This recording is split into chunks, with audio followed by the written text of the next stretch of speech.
Well, hello, hello. Here we are again. It's Sunday. Welcome back to the Sunday service, the Sunday streaming service.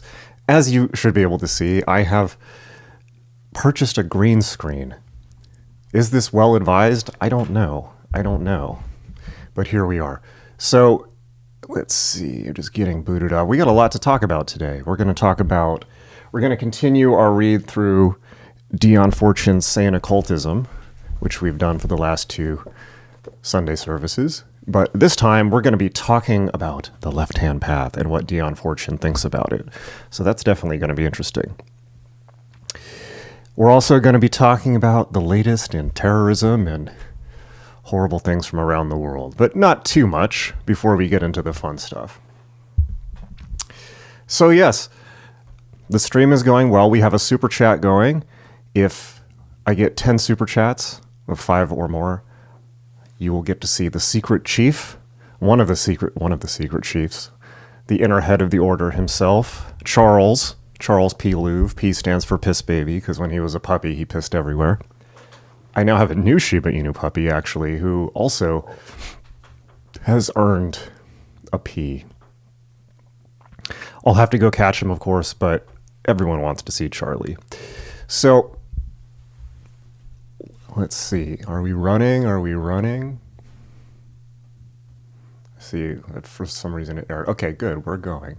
All right, so go ahead and chat away, and I want to start off by reading some mail that I've gotten. Actually, no, I want to start off again. I started my last video this way, but I want to say it again.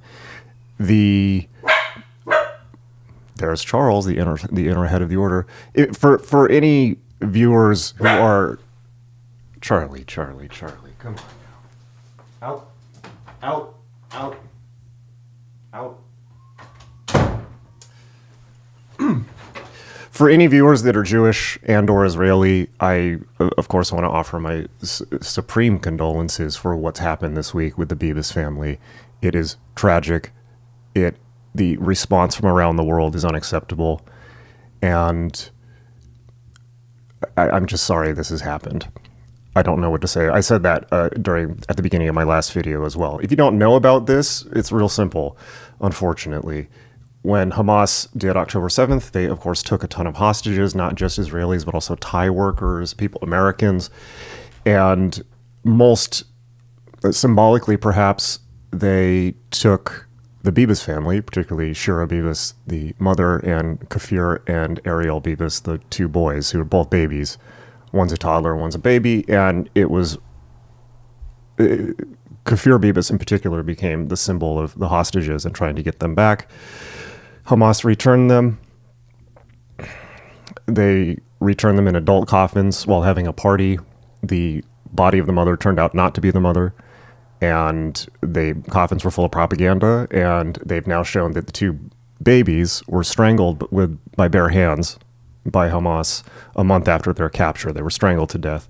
And then the bodies were beaten with rocks to make it look like an Israeli airstrike. This is a level of savagery that is simply unacceptable in the 21st century, that nobody should have to suffer, that nobody should have to even see or go through. And if you are affected by that, as we all, of course, are affected by that, if you are directly affected, you have my sincere condolences. It's weighed upon me heavy, and I can only, and speaking to people that I know in Israel, I can only assume the mood is nothing short of somber, shall we say. So you have my condolences and my sword. So let's get into the sword part. I want to read just a couple of emails that I've gotten where people are reacting to some of my recent content turns, shall we say. And I think some of these emails deserve a response. So I'm just going to, let's see how many I'm going to read one. These are going to be read completely anonymously. I'm not sharing the names of the people who sent these. So here's one. Hi, Jason. I'm a longtime student. By the way, how's the audio? If it's clipping, please let me know. If it's too low or too high, please let me know. And actually, I'm going to turn on my headphones while I'm doing this just to make sure. Okay. Hi, Jason. I'm a longtime student enrolled in the new Adept Initiative Class 2. And I just wanted to say thank you for your recent video podcast clip on the so-called religion of peace. My private sentiments on that topic have grown stronger over the years, but if it weren't for your bravery in speaking out about it, and I don't just mean in that particular video, because I know you've mentioned it several times over the years in different channels, I think it would be a lot easier for me to suppress those nagging thoughts and dismiss them as intolerant. I couldn't agree more with what you said, and you framed it beautifully and effectively. Concerns about Islam aside, the world seems to be growing more unstable by the day, so I'm glad you've decided to become more active on YouTube. Thank you. And are open to speaking about current events. There are very few people I look to for meaningful guidance lately, but as we head into even more chaotic times, I'm glad you're putting your voice out there. You were very helpful to me during the COVID times, and your voice of reason will go a long way as things get more interesting. Well, I greatly appreciate that. Thank you very much. Okay, audio sounds good. And we're starting with the nice one. You know, it's like I'm buttering myself up here. Thank you very much. By the way, let me know what you think about this strip. I feel like I may make this part of my permanent look. Let me know. It both is a reminder to everyone of the importance of pranayama and breath work, and a not so subtle nod to Marv from Sin City by Frank Miller, one of my favorite comic artists, one of the best comic artists ever.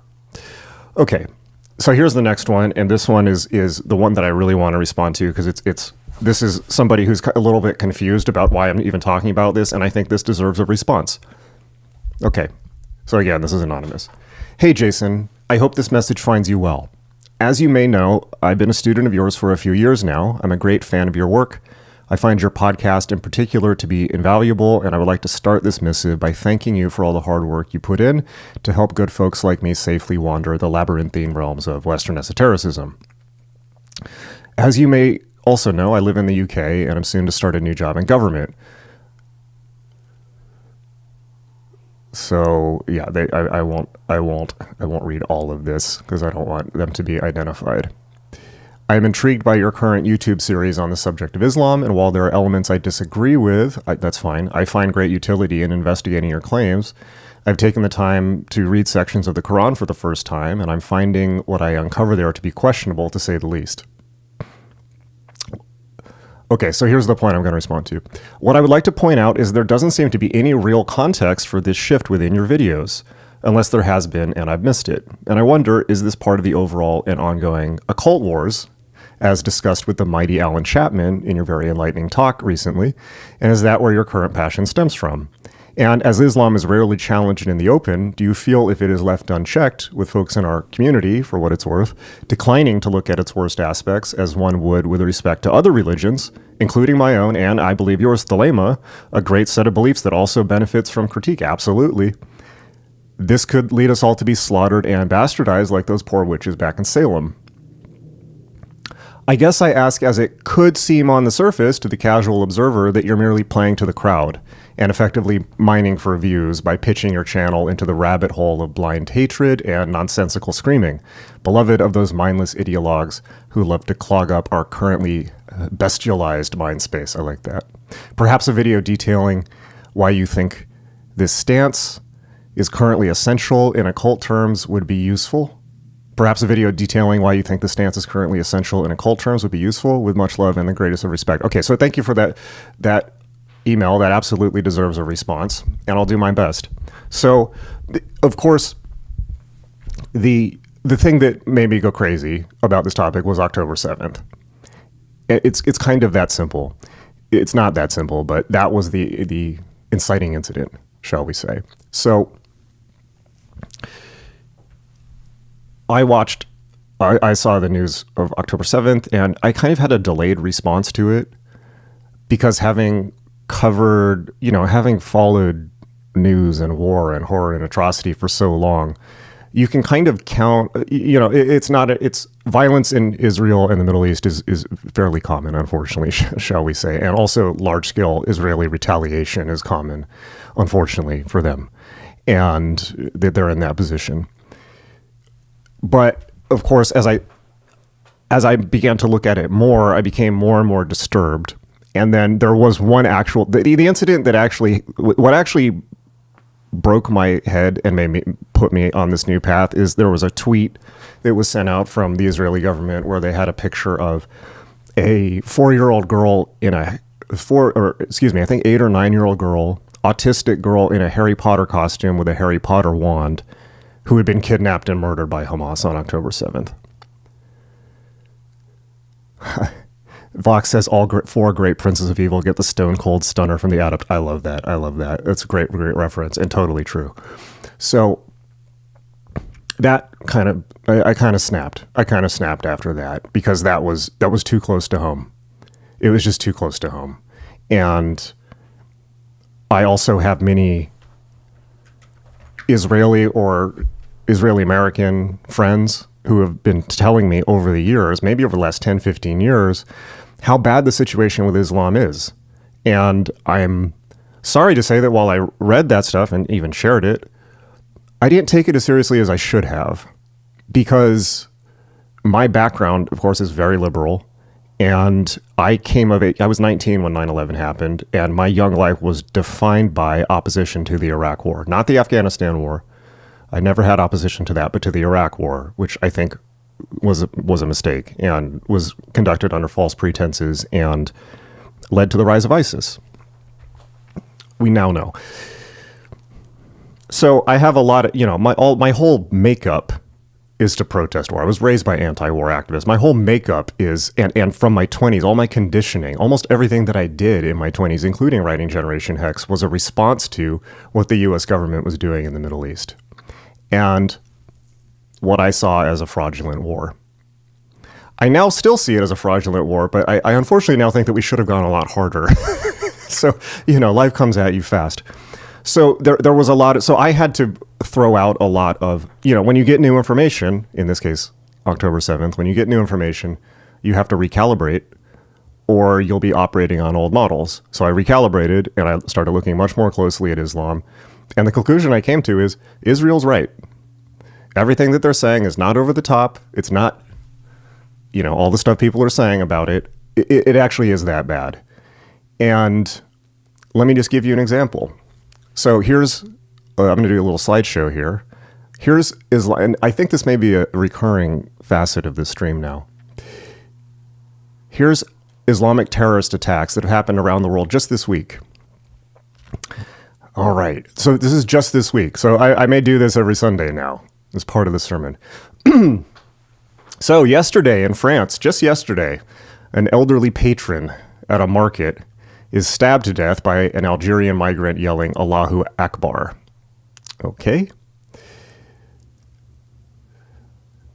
Valentine's Day in Greece, 2 Israelis are stabbed by a Palestinian who overheard them speaking Hebrew. Okay. Let's see what else.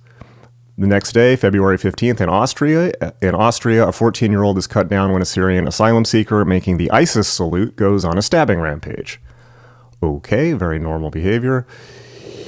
February 18th in the Sudan, so this is just 5 days ago. Just 5 days ago. Now, did you hear about this on the news? Because I sure didn't.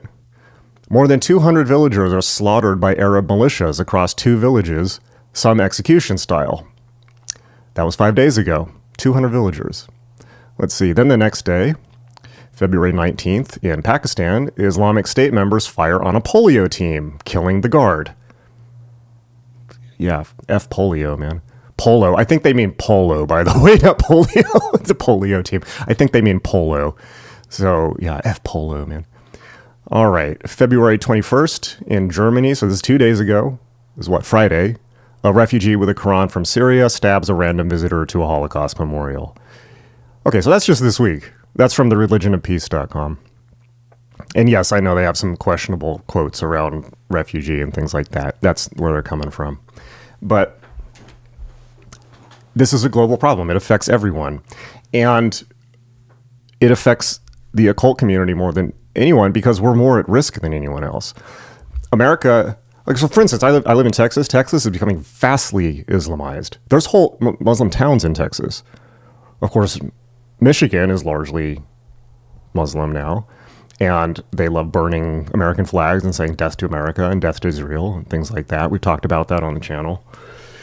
There are multi-billion-dollar, or at least multi-million-dollar mosques in many that were paid for by the Saudis in many places, including in Houston, Texas, Plano, Texas. Probably lots of it, of course, Hamtramck and Detroit and Michigan, they have some incredible mosques. So America is in the process of being Islamized. Europe already has to a large degree, to the point where they may have gone past a kind of point of no return, certainly England. And all you have to do is look at England to see where this is leading, where the government is prosecuting free speech charges against people who speak out against it. And very worryingly, the government, I don't know where they're at with this right now. Keir Starmer was definitely proposing it. The UK government is proposing hate speech laws against Islamophobia, meaning you can't criticize Islam. Well, guess what? That means the Book of the Law is now outlawed, as Peter and Alkistis from Scarlet Imprint pointed out when we did a talk.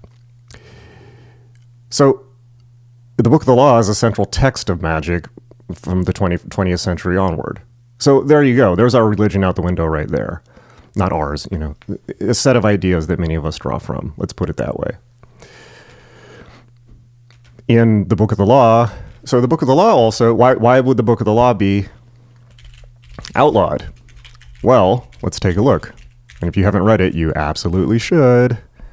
It's a shocker, but you have to sit with it. You have to sit with it and come up with your own interpretation. Okay, so the Book of the Law is a received text by Aleister Crowley. I think that it is transcendent of the personality of Aleister Crowley. Other people may disagree with me on that. I think that whoever Crowley was as a person, if you look at the Class A texts and many of the Class B texts, they are transpersonal, and Crowley doesn't really matter as the person that transmitted them. I think that they are. It's certainly the Book of the Law is valid, I think. So that's a controversial topic. But in the Book of the Law, we are told that the previous 2,000 years of oppressive monotheistic patriarchal religion are ending as of 1904, and that the next 2,000 years will be ruled by Horus, Ra Hurquit Hurparkrat, who is a symbol of the coming 2,000 years of human evolution and development. And Horus represents instead of a matriarchy, I've got tons of videos on this, at the dawn of history, we were somewhat matriarchal. After the beginning of agriculture, we were basically patriarchal. We're now coming out of that as we should. We should absolutely not be a patriarchy. But we also shouldn't be a matriarchy. What we are going into, at least according to the Book of the Law, is a time where every man and woman is a star, meaning it's the child, the aeon of the child instead of the man or the woman, meaning each individual is a child growing in the universe in all directions simultaneously without the need for sacrifice and rebirth that the religions of the Aeon of Osiris were obsessed with. And a perfect image of this is the baby at the end of 2001. And if you want like honestly, if you want like a great download and introduction to the Thelemic ideas, read the Book of the Law and then watch 2001. It's all in 2001. So as part of that, Horus, of course, who becomes the new Lord of the Aeon, must supersede the previous lords of the Aeon. And in the third book of the Book of the Law, Horus says, I am in a secret fourfold word, the blasphemy against all gods of men. Why? Because they're slave gods, as Nietzsche said. Why? Because they constrain human consciousness and enslave people. And in the case of Islam, that's absolutely literal. It's a slave religion, as in they have slaves all over the Middle East that they draw in from Thailand and Nepal and lots of places and trick them into slavery to build those towers.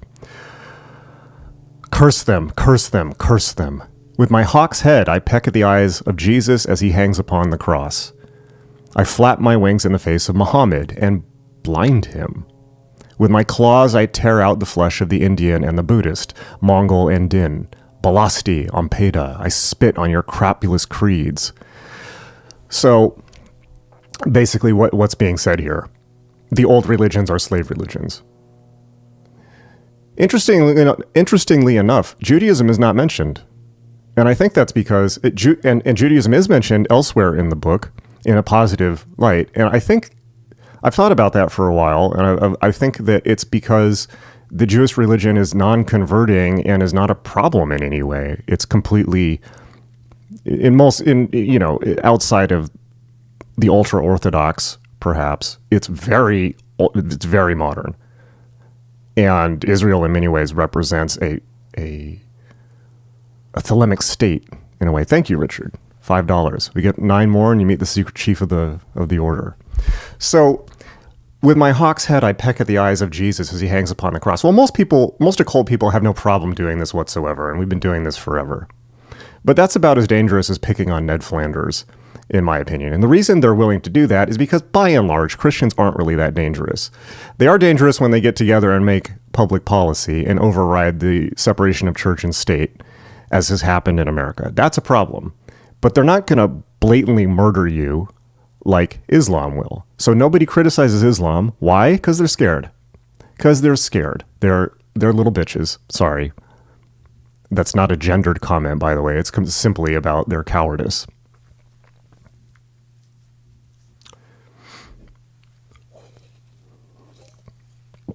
Mithriel says, not sure how it is in Americas, but in Europe, same disgust coin, just with different sides is shared for the Jew and the Muslim. Yeah, that's why Europe is retarded and dying. Sorry. Europe does not have a good track record with Jews. The 40s, the 30s, the 40s. And now, after expelling or murdering its most productive members of society, is now opening the floodgates to their enemies who are far worse than the Nazis. The Nazis didn't desecrate babies' bodies to make them look like airstrikes or things like that. And they weren't nearly as numerous, and they weren't nearly as fanatical. There's 2 billion Muslims in the world. It's a quarter of the world's population. So that's a delusional comment, sorry. Jews are not your problem. They're not. And if you think they are, you've been reading the wrong websites. Islam, on the other hand, is a problem. So I think that in America, at least, because I know America a lot better than Europe, we could very well get a situation where there's a little bit of Islam, there's a little bit of Islam, there's a little bit of Islam, and then one day, in 2035 or whenever it is, you look around and it's all Islam, or 2050. Or 2060, whenever it is. And when that happens, if that's allowed to happen, we're fucked. We're cooked. Because we will be first on the chopping block. It will be us, the sorcerers, the Jews, basically anyone who's not Muslim. And the worst thing that could happen, of course, is that they ally and make common cause with the Christian right in America, which could certainly happen, even if it's temporary. Then we're triple fucked. Then it's open season on us. And so if you care about the occult community surviving, or simply if you care about civilization surviving, and not even just Western civilization, just civilization, period, as opposed to barbarism that Islam does represent, if you care about civilization surviving and having the ability to think freely and read books like we read and talk about things like we talk about without being cut to pieces and beheaded, or simply if you want a world where your children and your grandchildren aren't genitally mutilated, women, as a matter of course, then you probably understand my position, because that's pretty much my position. And the Book of the Law later goes on to say, despise also all cowards, professional soldiers who dare not fight but play. All fools despise. There you have it. But the keen and the proud, the royal and the lofty, ye are brothers. So I don't care if a system, I don't care if the local Presbyterian church wants to kill me, they don't, or a 2 billion strong religion. The answer is no. I don't care if they outnumber me. And I think that the only recourse we have is for everyone to speak out. Now, some of you may remember the Charlie Hebdo massacre in France, which was when there was a French satirical magazine, Charlie Hebdo, really funny magazine, was doing satirical comments about Muhammad. And they were the only ones who had the balls to do it. Nobody in America was doing that, even after 9/11. They were doing it in France, to their credit. And their offices were stormed by ISIS and they were massacred. The cartoonists. Now, the reason that happened is because they were the only ones doing it. And so they became a target. If everyone is speaking out against these people who want to murder us, they're our enemies. Make no mistake, because that's how they feel. You can't give them a liberal bear hug and expect it to work out, because they don't want our civilization. They want their civilization globally. That's what they want. They're already happy with what they have. They want us to conform to them, and they're not going to conform to us. It's just, that's how it is. And I think thank you, Sus. Wow, my father told me of a case he saw at a university in Texas. Please tell me which one. A girl was R-word, and when her Islamic brothers found out, they nearly beat her to death. In Texas? Okay, so that's called honor killings, and that's basically standard practice throughout the Islamic world. If a woman's purity is soiled because she's sexually assaulted, they attack her because it brings dishonor on the family. This is savage thinking. I'm sorry, it's tribal, it's old, it's stupid. It's, yeah, Susrano says isn't something I'm even going to try and understand. It's caveman barbarism. There's nothing to understand there. It's just uncivilized, uneducated. God knows where these people, So, but I'm curious to know which university that is, because that's really severe. And of course that's in my neighborhood. So yeah, if that's the future that you want, as we saw after October 7th, feminists, rightly so, have been talking about our word culture forever. And yet they never say anything about Islam. And they never said anything about the women that suffered in October 7th and afterwards. They didn't say anything. And some of them outright supported it. It baffles the mind. So this is not the future we want. And it's not the future I want. And this is why I'm saying what I'm saying. If you disagree with me, wonderful. Let's talk about it. I don't expect everyone to follow me blindly, obviously. I expect challenge. And if people send me comments, I'll read them as long as they're respectful and not anti-Semitic. And this email, I think, absolutely deserved a response. So that's my take on it. Oh, okay. Let's look at the comments, and then I'm going to make sure my audio is not clipping.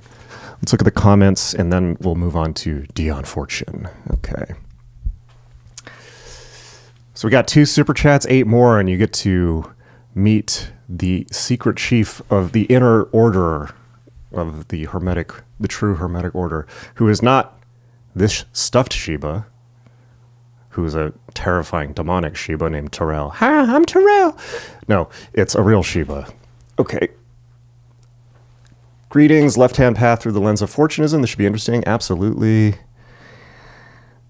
Lots of great comments. Gravitica says, dude, I appreciate you being one of the few to actually speak out about this shit, the S word, so much. Thank you. Grievous to say the least, says Sarah, about October 7th, I believe. Vox says, I like your style. Thanks for your work. Thank you. Okay, so audio is good. Yeah, SB says October 8th is the context. That's correct. So yeah, Vox, the 4 great princes of evil. I'm not going to comment on that. That's from The Vision and the Voice. I believe the 4th Aether. So recommended reading, Book of the Law and The Vision and the Voice. I talk about it at length in the John Dee book. And it's frankly one of the most disturbing occult teachings of all time. So I'll let you read it and find it on your own. It explains a lot. So it says, audio is excellent. These live streams have been very informative and engaging. Thank you for what you do. You're welcome. Temple says, apostate prophet said Britain was considering banning halal prepared meat, and the Islamic community or the leaders responded by stating they will leave Britain. A possible solution. Okay. Horus is risen. Thank you again, Richard. Are furries the Agori of the West? Oh, hello, Ari. How's it going? Are furries the Agori of the West? Does embracing cringe liberate us spiritually? I can absolutely see some type of fursuit Agora practice. I would not be involved in such a thing, and it's horrifying. But yeah, you might be onto something there. You might be onto something. Because being a furry is, I think, the most unacceptable thing you can be in the West. So there's a lot of power in embracing that, which is, as long as you're not actually doing questionable sexual things. That's not all of them. That's only some of them. But embracing cringe will absolutely liberate us spiritually. I strive to. Great comment. Mithrael, not sure how it is in Americas, but in Europe, this is the ridiculous comment. Unless you want to clarify that. It seems anti-Semitic, Mithrael. If you want to clarify, I'm happy to read that too. Moon Man, I hope that's not an alt-right reference. Even the Bible compares disciples to being a slave to Christ. There you go. Let's see. Silver Apple says, what's the problem of Hinduism? It gave us yoga, and it works. Yeah, absolutely. I think that it's interesting. This is probably a topic for a longer video. I think there's an open question as to whether the old religions will be superseded entirely or if they will simply evolve to new aeonic perspectives, which would certainly save a lot of time. So, for instance, Buddhism is evolving and letting go of some of its patriarchal and misogynist views, which are very severe, have been very severe in the past. Now the Dalai Lama is saying he wants to be reincarnated as a woman. Even the Catholic Church has adopted the symbol of baby Jesus as one of their favorite images of Jesus, which is very aeonivorous. So we will see. We will see. Temple says religion. Yeah, nothing wrong with yoga, though. Temple says, but, we're good. You should be able to take the techniques without the ideology. Temple says religion makes good people do bad things. Yeah. Vox says the problem is monism. Could be. Monism absolutely must be superseded with a thelemic network view of existence, I think. Temple, they're procreating a lot. Slackatic says Crowley spoke rather highly of Muslims in his autobiography. Also pretty sure Christians would burn the Book of the Law if they read it. Christians would absolutely burn the Book of the Law if they read it. And if Crowley spoke highly of Muslims in his I actually have his autobiography right here. So tell you what, let's take a look at what he said. Or if you want to tell me, and just because Crowley said it doesn't mean it's right. Crowley was wrong about a lot of stuff. But if you want to tell me the page, I'll look it up in the index. But if I can't find it, if you want to tell me the page, we'll take a look. Oh, Islam. Okay. Let's see what he has to say. And hopefully, if this isn't productive, we'll probably just move on. Because he mentions it several times. He also mentions Israel. That's interesting. Well, I don't want to keep you here forever while I look through page numbers. So I'll just go to the last reference and see what he says, his last comment. And then if you want to send me page numbers, we can do that. Well, he talks about reciting chapters of the Quran as meditation mantras. But I would suggest that Crowley's experience of Islam was probably minimal at best, and certainly not. I don't think he's certainly, he's talking about Islam prior to the foundation of Israel, and prior to the Muslim Brotherhood, I think, and prior to the ultra-terrorist things that have happened since. So if he spoke highly of Muslims, I'm sure everything's a mixed bag. I do know that in Magic Without Tears, he has a certain admiration of what he saw as the masculine warrior spirit of Islam. And my response to that is, it's good to find a worthy enemy. So, yeah. Richard Devine, I imagine some kind of horrible Isabel Gaudy-esque scenario where they just want to burn us all. We would totally be first on the chopping block, yeah. Yep. Oh, two more super chats. Kai the Deer Guy donating to the Sheeb Reveal. That's your 10th super chat. Much appreciated. Anna Dion, €6. Thank you very much. We're getting close. Okay. Brad says, don't you think that people will find reasons to fight with each other regardless of if there's a doctrine promoting or not? Yes, of course, but when you have a doctrine that 2 billion people follow that says you must murder the infidel, they're going to act on it. And so there's a big difference between human nature as it normally is, and when such behavior is encouraged by religious authorities. There's a night and day distinction. Yeah, Sus. Okay, that's interesting. So Sus says, if I hadn't heard from him, so this is about the woman in Texas who was nearly beaten to death. If I hadn't heard it from them, I would have thought it was propaganda. I've noticed this as well. A lot of this stuff, it's kind of like, it's really easy to hear things like this and say, well, that's probably right-wing propaganda. No, it's real. Just because the right repeats something doesn't make it wrong. So, yeah.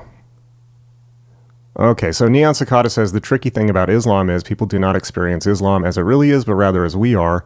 The ways we experience it says a lot more about us and less about the truth of Allah. I couldn't disagree more.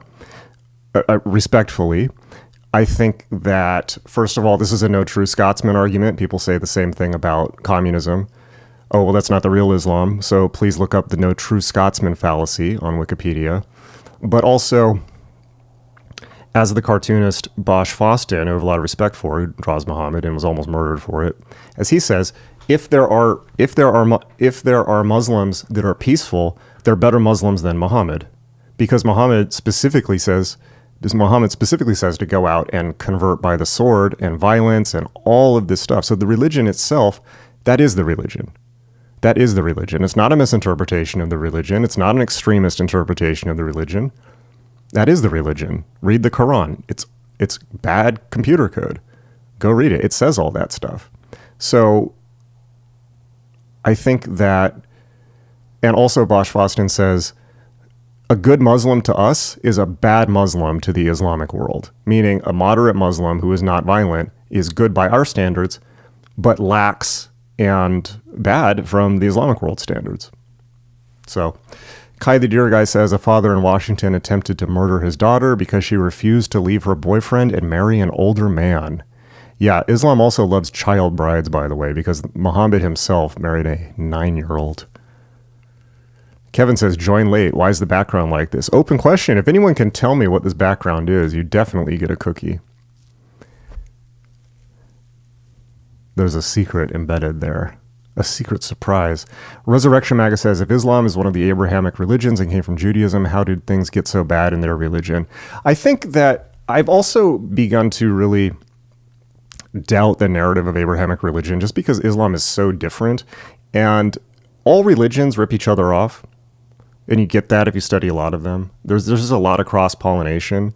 And Islam is not a product of Judaism and Christianity. They didn't create that religion.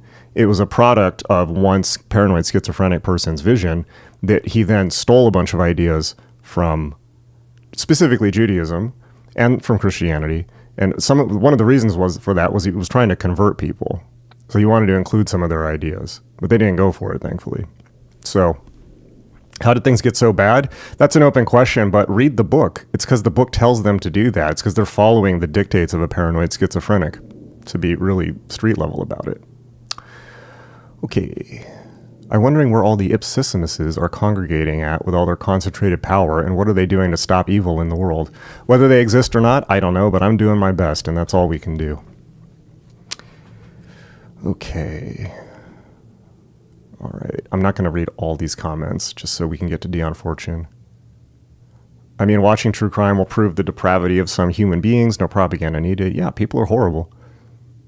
Got to sort through so much nowadays. Yeah.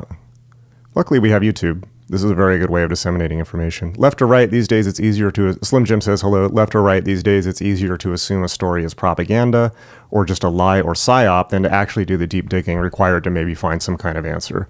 Yeah, and you saw that happen with October 7th, where people just were not... And you see people do this with the Holocaust, where the horror is so overwhelming and great that they would rather just do the psychological dodge of saying it never happened. That's propaganda. Oh, that's Mossad propaganda. That's U.S. propaganda. Well, here's the maybe, but actually no, and it's much more disturbing. It's a far more disturbing to reality to realize that they're telling us the truth, and it could come to our doorstep. But yeah, that's a very common psychological dodge. Temple says about Aisha, she was 6 and they consummated their marriage at 9. Slim Jim says, is it a temple in Israel? It might be, but which one? Temple says, I don't watch TV. It's literally people reading police reports and watching body cam footage. Yeah, firsthand stuff. Is it Pompeii or Eleusinian misrelated? No, but good guess. Okay. Let's get into the Dion Fortune. And Chaos Moon got it. Corazin. Very good. Very good. Well done. Now, why would I pick Corazin? That's the question. Well done. All right. Corazin National Park. You got it. Now, why did I pick that? All right. So there's a bunch of chapters in here about occult groups that I'm going to skip because it's not really relevant to YouTube. We're going to skip ahead to chapter 12 of Sane Occultism by Dion Fortune. So I think I have a link to this. I'll put one after, but this is a great book by a great occultist, one of the greatest occultists of the 21st century, Dion Fortune. All right, so we're going to skip to chapter 12, the left-hand path. All right.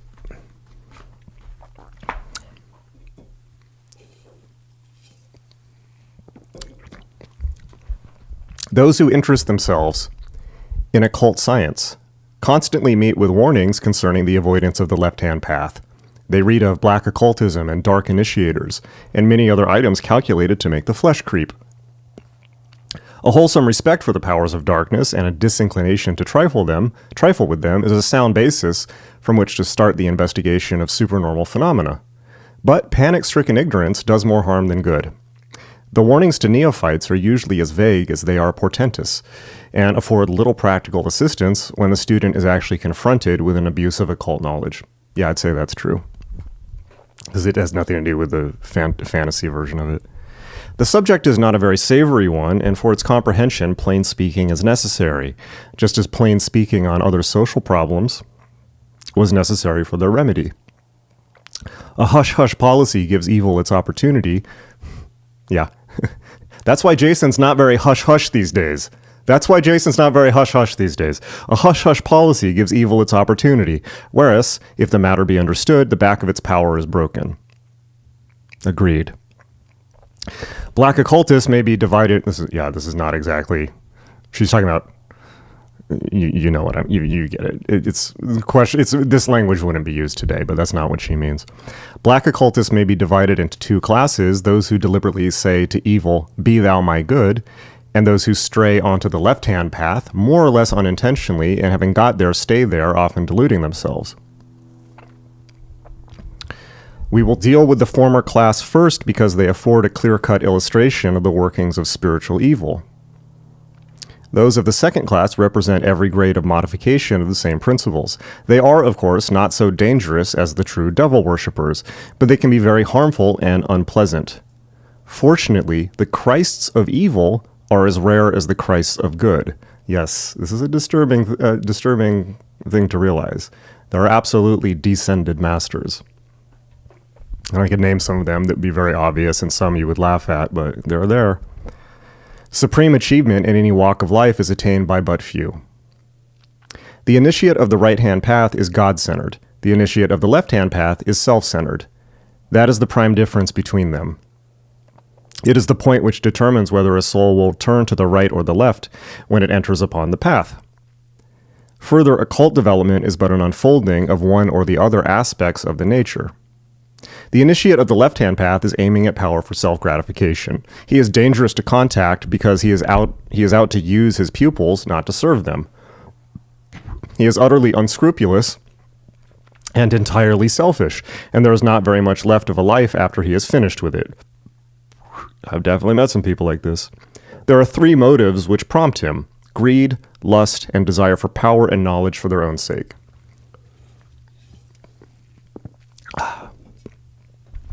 He seeks to open the psychic faculties, both in himself and others, by speedier and less troublesome means than the slow ripening of mind training and meditation.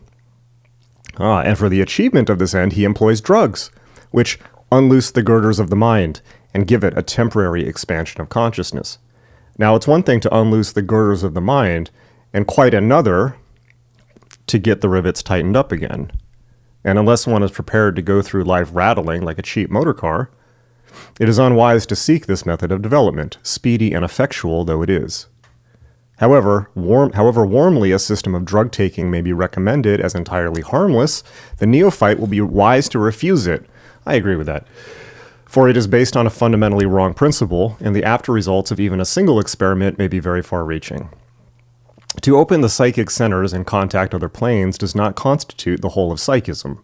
It is necessary to know how to approach and handle that which is contacted.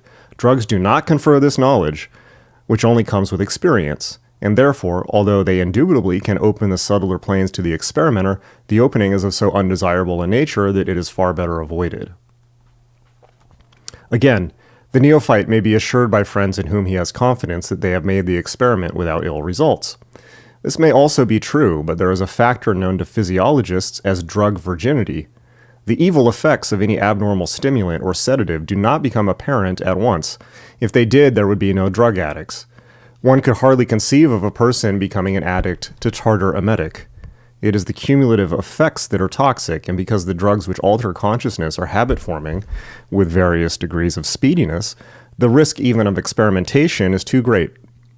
Moreover, a dangerous astral contact may be formed at the very first experiment. Unpopular truths. Unpopular truths. It may be taken as axiomatic that anyone who suggests the use of drugs for raising consciousness is definitely on the left-hand path and had best be avoided. Uh-oh. I'm not sure I totally agree with this. But it's, yeah.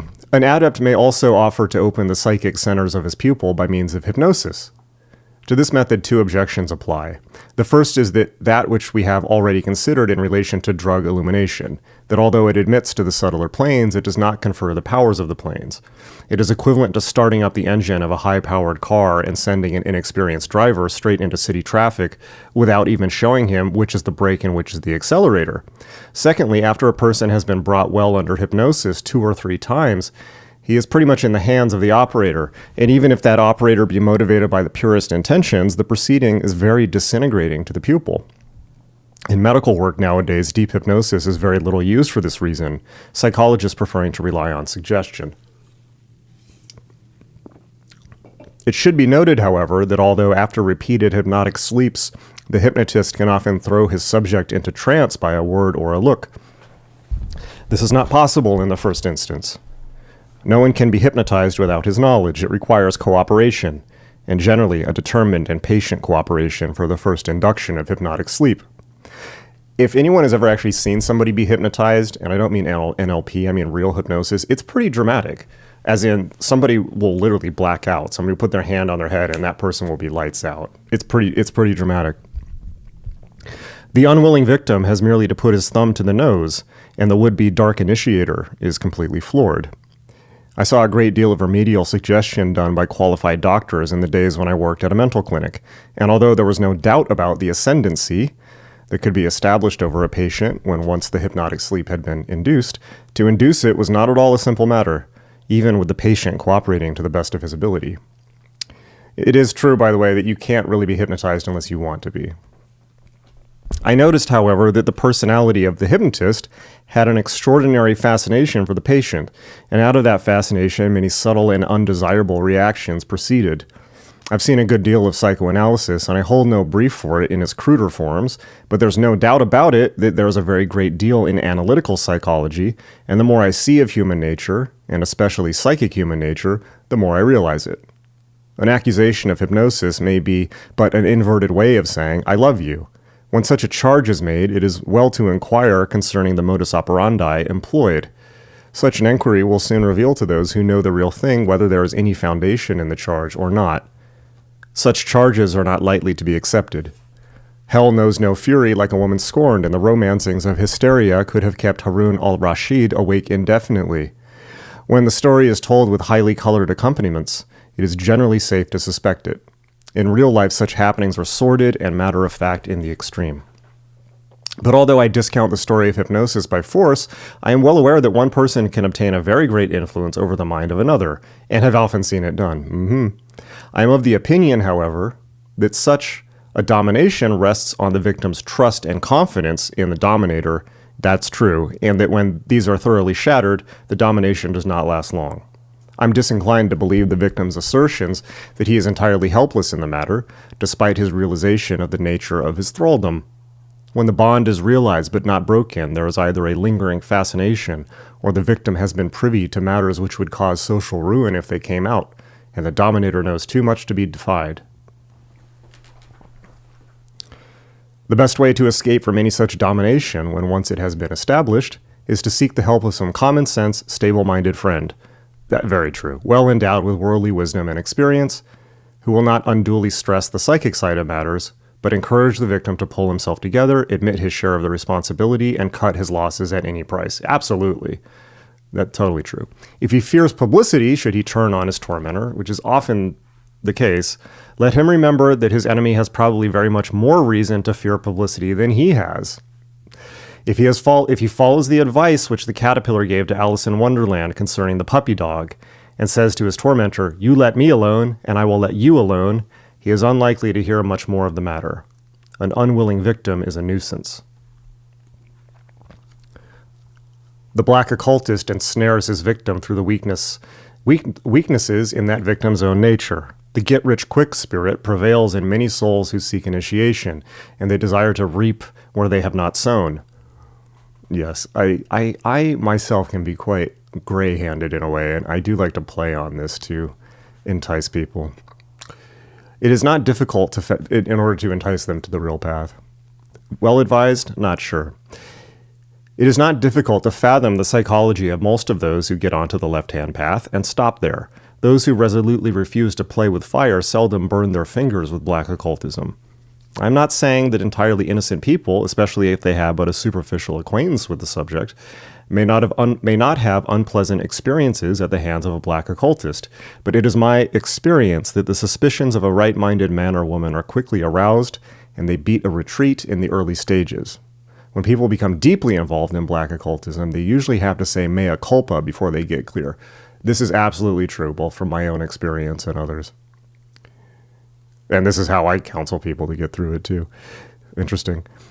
That was pieced together through life experience. And again, Dion Fortune coming through. This does not mean that those who realize a mistake and retrace their footsteps are not deserving of all the help we can give. But in approaching them, we ought to exercise the same precautions as in saving a drowning man, and take care that we ourselves are not involved in unpleasantness. For anyone who has come under the influence of black magic, even if he desires to break away from it, has probably undergone considerable deterioration of character, and is apt to be a very uncertain friend until his wounds have had time to heal and he has got the poisons out of his system. Yeah, that's true. He will be suspicious and treacherous, liable to revert to his old ways at any moment and turn suddenly on his benefactor and rend him. His mind is very likely to be more or less unbalanced, and he is liable to delusions of persecution. It is no light undertaking to rescue a soul from the clutches of a black magician. In fact, it is just like rescuing a cat from a dog. In its terror, it will probably scratch and bite at the hands that have saved it from the jaws. Occult salvage is not a task for the timid, the emotional, or the imaginative. It requires a level head, calm judgment, patience, and firmness, as well as the knowledge necessary to meet the black occultist on his own ground, and withstand the occult retaliation which will probably be forthcoming. But God be praised, there are those who will do it, and greater love hath no man than this, for there is every reason to fear those who can destroy the soul, as well as the body. All true. So I will point one thing out about Dion Fortune. That Dion Fortune has a tendency to freak people out. And one of the reasons is, in this case, for instance, she's talking about a situation that is liable only to occur to people who are actively pursuing occult studies and are fairly deep into it. So it's really easy for people to say that, oh, maybe like that one guy at work is a black magician and has me under his spell. No, it's not like that. Because what she's talking about is people who are actively initiating into the occult, but doing it in a predatory way. And people like that can be like they can bend credulity as to that somebody could actually be that bad. A good example of what she's talking about, particularly with the hypnosis and drugs angle, L. Ron Hubbard. When we're talking about black magicians and stuff, that's the type of people we're talking about, and they're unbelievably dangerous and must be met with force. Look at, L. Ron Hubbard was able to drain the soul essence of millions of people and continues to enslave them, even now that he's dead. So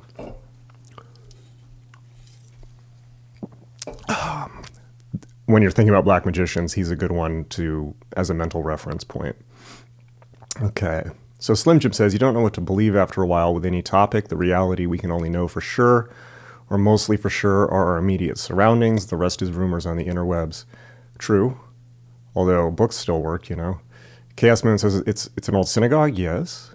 Silver Apple says Turkish people also were converted to Islam by sword, but now they believe a lighter version of Islam filled with their previous spiritual beliefs. That's interesting. So I want to emphasize something, and I should probably emphasize this every time I talk about Islam. Islam is not a race. It's a belief system. It's an idea. And something you never hear from the media, Islam in America is the most multicultural religion in America. And I feel that this is a point worth repeating again and again and again. So I think that my experience of the world is that I really do think that the default setting of almost everyone is paganism. And by paganism, I mean, they're focused on having a good time with their spouse, their kids, drinking a beer, watching the game, going on a nature walk. They love Star Wars. They love Marvel movies. That's paganism. It's like the basic, human beings are not complex. They have fairly simple desires, and those are wonderful. They want to walk their dogs, things like that. Human beings, I don't think, are naturally set up to do some type of insane anti-human church experience with circumcision and all that. One side or the other. So I think that, long story short, too long didn't read, I think that if we sufficiently undermine the idea of Islam, we have a real shot, because then what's going to happen is, like you're saying about Turkey, people will simply revert to the pre-Islamic religion. That's what happened in Europe with Christianity, although Christianity is immensely less dangerous. Although that's arguable, people essentially became more secular, but, that's not a problem either. So I think that if not just the idea of Islam, but the people who show up with the guns and the swords can be routed, most of the people who are currently Muslim will simply revert to a more natural state. So that's good, because we're talking about a quarter of the planet, and a future in which 3/4 of the planet fights a quarter, or half fights half, is a world war that will make anything humanity has seen before look like nothing, to say the very least. So hopefully we are still early enough that we can continue to wage a mimetic and neurological war in this regard, but it must be backed up with force. It must be backed up with the threat of force, which is not an idle threat. We don't want to use force. We don't want to have to invade countries.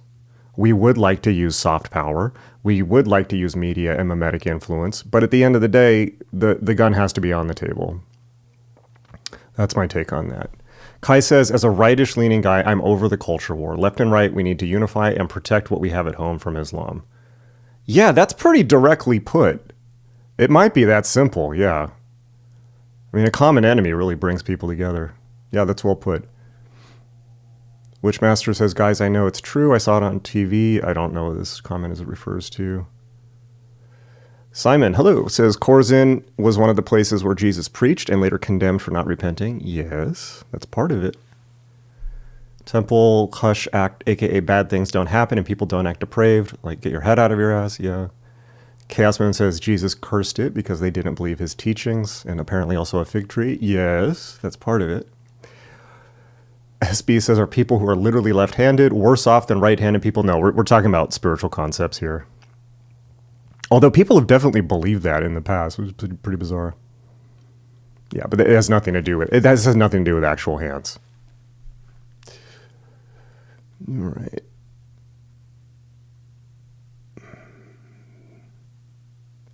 Neon Sakata says, our world doesn't need another divine hero to save us from our enemies. What we really need is a monster, a creature born of darkness, disease, and rage. At your service. Like a mirror, saving us from ourselves. Hello, welcome to my YouTube channel. Temple, is climate change, war, death, and disease not a big enough monster? That which gives light must endure burning. He must have so many body thetans. What? Oh, Halberd? Okay, my scroll wheel is screwing me up again. May Lord Jesus rescue you. Okay. Are there any practices or techniques in Islam that do you find interesting or worth researching? Well, Sufism, right? Sufism's great, but the Islam hates Sufism. They're considered heretical. Furryism. Yes, that is what we need. Can you imagine? Yeah, like the Muslims get here and we're all furries. That would be hilarious. LA asks the Lord Jesus Christ to rescue my soul. Please abandon your occult activity. Repent now. Lord Jesus will always love you. I know, I love Jesus too. What's the issue? In fact, I tend to be more of a Christian preacher than most actual Christians. Lantern says, but thank you for your concern. I appreciate it. Lantern says there are parts of left-hand path violating taboo, but it's exaggerated in the West. The idea is to destroy your ego and not become a god. It's the opposite. Both paths lead to the same place in the original Tantra. Well, that's a huge topic. And one thing to point out is Tantra means something different in Hinduism than it means in Buddhism, than it means in the West.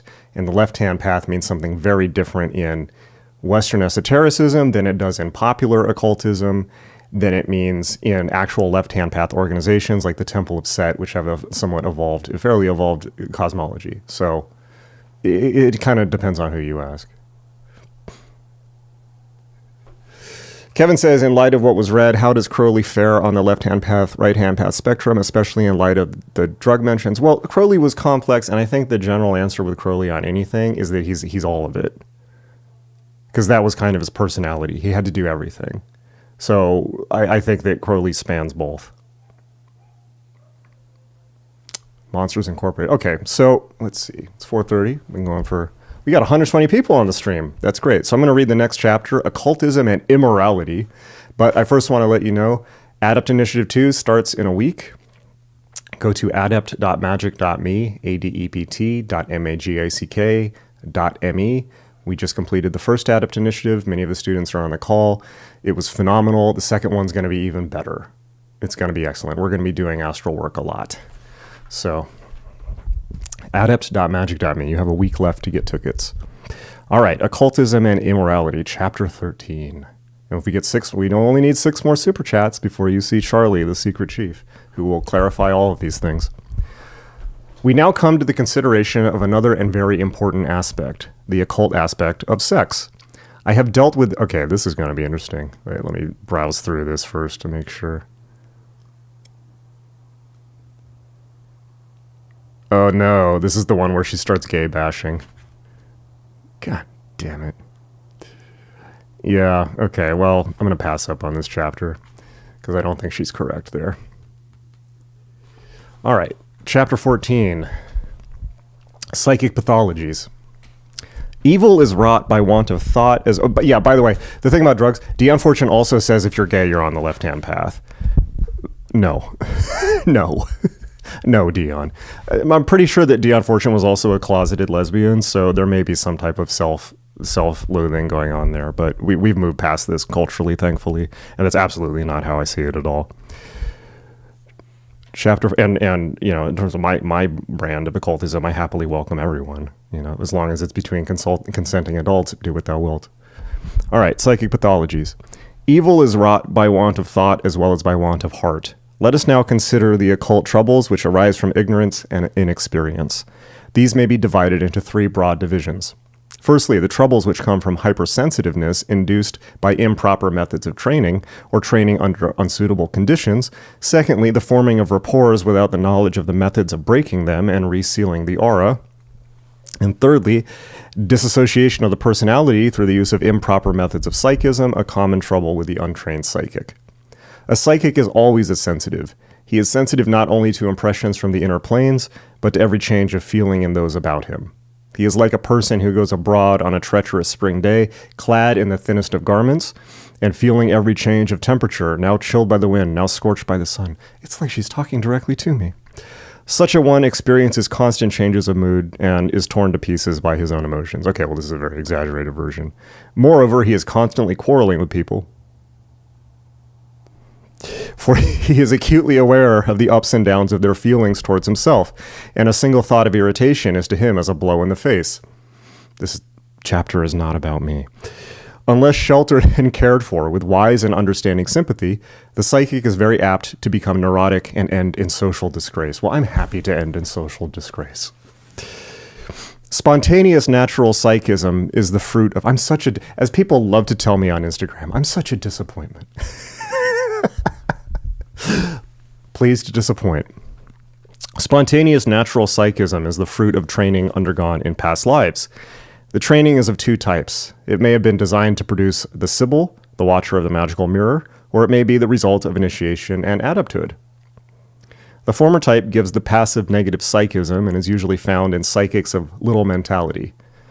The latter type has invariably associated with it qualities of mind and character which show the lineage of the soul. When one who has previously been an initiate has reached the point in this incarnation when he is ready to take the path again, he is gathered back into his old order and reinitiated. From that moment, no more is heard publicly of his psychism. There are cases, however, in which this does not occur, and one who has obviously been in the mysteries wanders unshepherded. It will usually be found in such cases that trouble has occurred in the past and that the soul was expelled from his order for some offense against his ethics. Such souls are often quite well aware of this and know that occult studies are forbidden to them in this incarnation. A degree of psychism can be produced in most people by the methods of training which are fairly widely in vogue at present. So this was first published in 1967. So yeah. If the system be sound and the conditions under which it be followed are suitable, a reliable, even if not very extensive, psychism can be developed. Psychism is like singing. Though a large number of people can, with application, learn to be adequate performers for choral work, natural gifts are necessary for its highest achievements. That's true for a lot of things in life. It's unfair, it's inegalitarian, it is what it is. Whatever system teaches the opening of the higher consciousness should also teach the methods of its closing, for to keep the higher centers open all the time racks the brain consciousness to pieces. The method of closing is quite simple for anyone who has learned concentration and who has trained the subconscious time faculty. A time limit is fixed when consciousness is opened, and just as many people can cause themselves to wake from sleep at a given hour, so the psychic teaches himself to return to normal consciousness at the appointed time. He then concentrates his attention on some mundane occupation, and the psychic centers close automatically. This is the reason why craft work is insisted upon in many forms of occult training. The hour for the use of the hands comes round, and the chakras have a rest. It's interesting. It is for this reason that the Western occultist, and especially such as concentrate the forces with ritual, deprecate vegetarianism when training, especially if the student has to remain out in the world, going about his ordinary business. By the way, this is one of the most practical things that Dion Fortune says in her work. I mean, very, very practical, which is if you start to get ungrounded and you start to get loopy, especially from too much meditation or spiritual training, eat some meat. Don't be like, if you're a vegetarian, you need to get some real meals in, eat some heavy food. That is absolutely true. Okay, 1 second. I got to close the window here.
All right, hopefully you can see me a bit better now.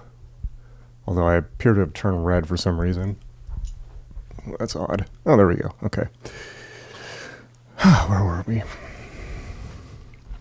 When the centers are opened with the help of a refining diet, i.e. vegetarianism or veganism, they cannot be closed at will. And unless the neophyte can lead a sheltered life, nervous disturbances ensue. Especially is this the case when, through the injudicious management of the diet or inability to assimilate vegetable proteins, which are much more indigestible than animal proteins, there is malnutrition with all of its debilitating effects. Should this occur, as it frequently does, vegetarianism may, of course, be persisted in for humanitarian reasons. The decision is one for each individual conscience, and all respect is due to the person who elects to suffer for conscience's sake. But under such circumstances, occult training must be discontinued.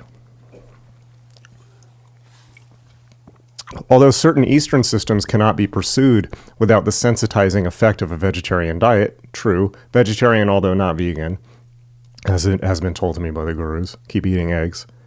The Western systems, for the most part, not only do not depend on diet for their results, but are actually unsuitable for the use of a person who has been so sensitized.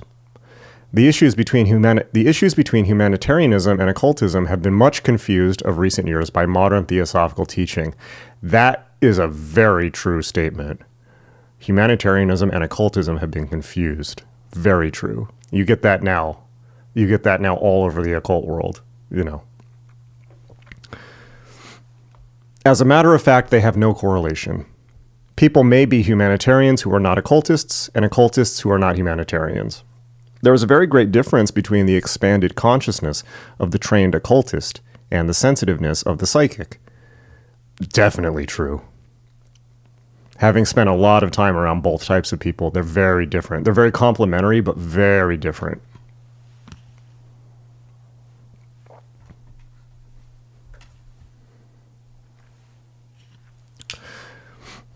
The former, the occultist, functions positively on the plane of mind. The latter is receptive and negative on the astral plane, which is the plane of the emotions. Completely true. He is swept backwards and forwards by every astral wind that blows. Yeah.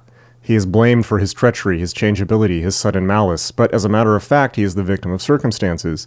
As little to be blamed as a schoolchild who catches measles, mumps, scarlet fever, and whooping cough one after another.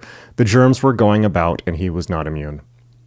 The psychic and mystic frequently ask why any training is necessary. They declare, Yep, I've worked with so many psychics who would benefit even from just learning an LBRP. Just that. Just to be able to put up psychic boundaries. Most psychics have no ability whatsoever to form psychic boundaries. And their lives are a mess. You know, they're wonderful at helping other people with the problems, but their lives are a mess. And many of you may have met people like that. The psychic and mystic frequently ask why any training is necessary. Yeah, this goes true. This goes for mystics too. Like, why can't I just like vibe with the universe, man? Or my least favorite, non-dual people who are just arrogant. They declare that they have got their contacts and their vision. They know that all knowledge and power are within the heart. What more could be added unto them? This is so on point. To this, the occultist answers that a knowledge of the technique and psychology of the higher consciousness will enable them to keep that vision unimpaired and protect them from many dangers of which they are unaware, and concerning which they may at any moment be rudely enlightened by experience. It's not a mistake. Occultists tend to be very like engineering, like IT type people, because occultism is like engineering or electrical engineering. It's very, very precise, unlike psychism or mysticism, which is more like, take me now, Lord.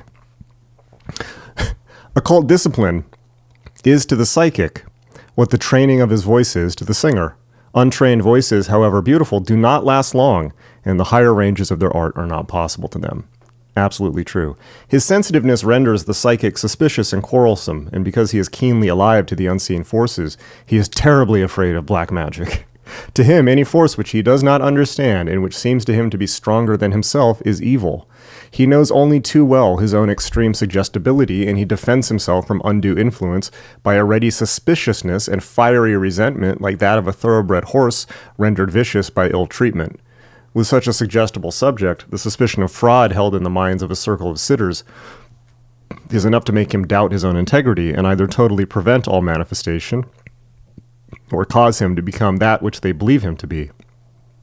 Just as the hypnotized patient, when the doctor says to him, "You are getting better," in very truth gets better. This hypersuggestibility of the psychic is the cause of many of the falls from grace on the part of hitherto genuine mediums, which the press exposes with such gusto.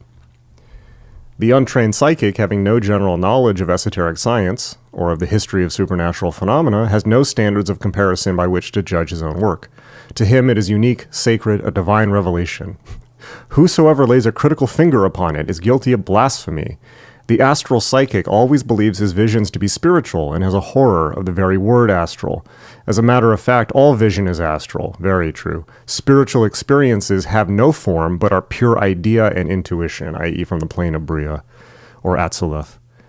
The mistake is made of believing that a change of subplane is really a change of plane. There is a wide difference between the lower and higher astral subplanes, on the higher levels of the astral are the greatest beauty and purity. Nevertheless, they are still astral. The spiritual plane is made of sterner stuff, and it is only accessible to those who can first rise through the concrete and abstract mental planes, and having utilized the mind to the full, transcend it. Any form of visual or auditory consciousness belongs to the planes of form. The higher planes are contacted through pure idea and realization. This is quite helpful, actually.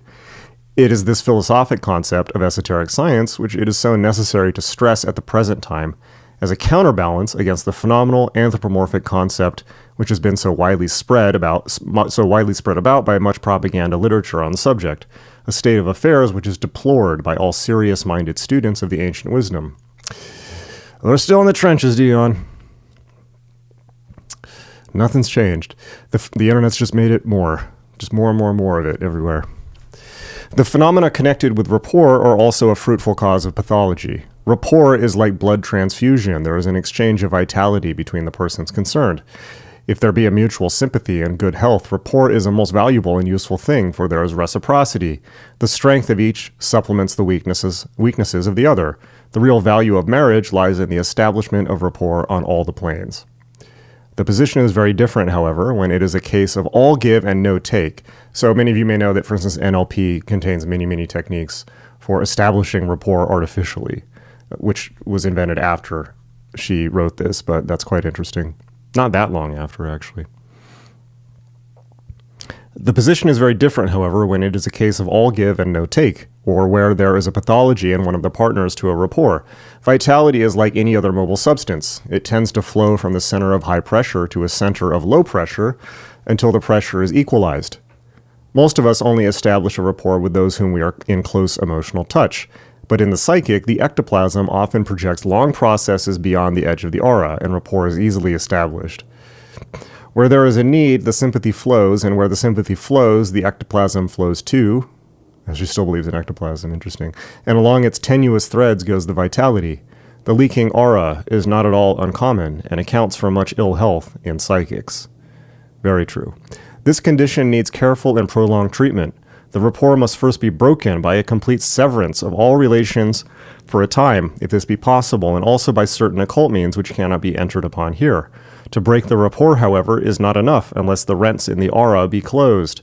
The vitality will continue to leak, and rapport is to be formed with any who are devitalized. Yeah. This is not a deliberate vampirism, but simply an acute form of the normal interchange of vitality and polarization, which goes on all the time between all forms of life. In order to cause the aura to heal, and by the way, as an aside, magic used to be referred to as natural philosophy.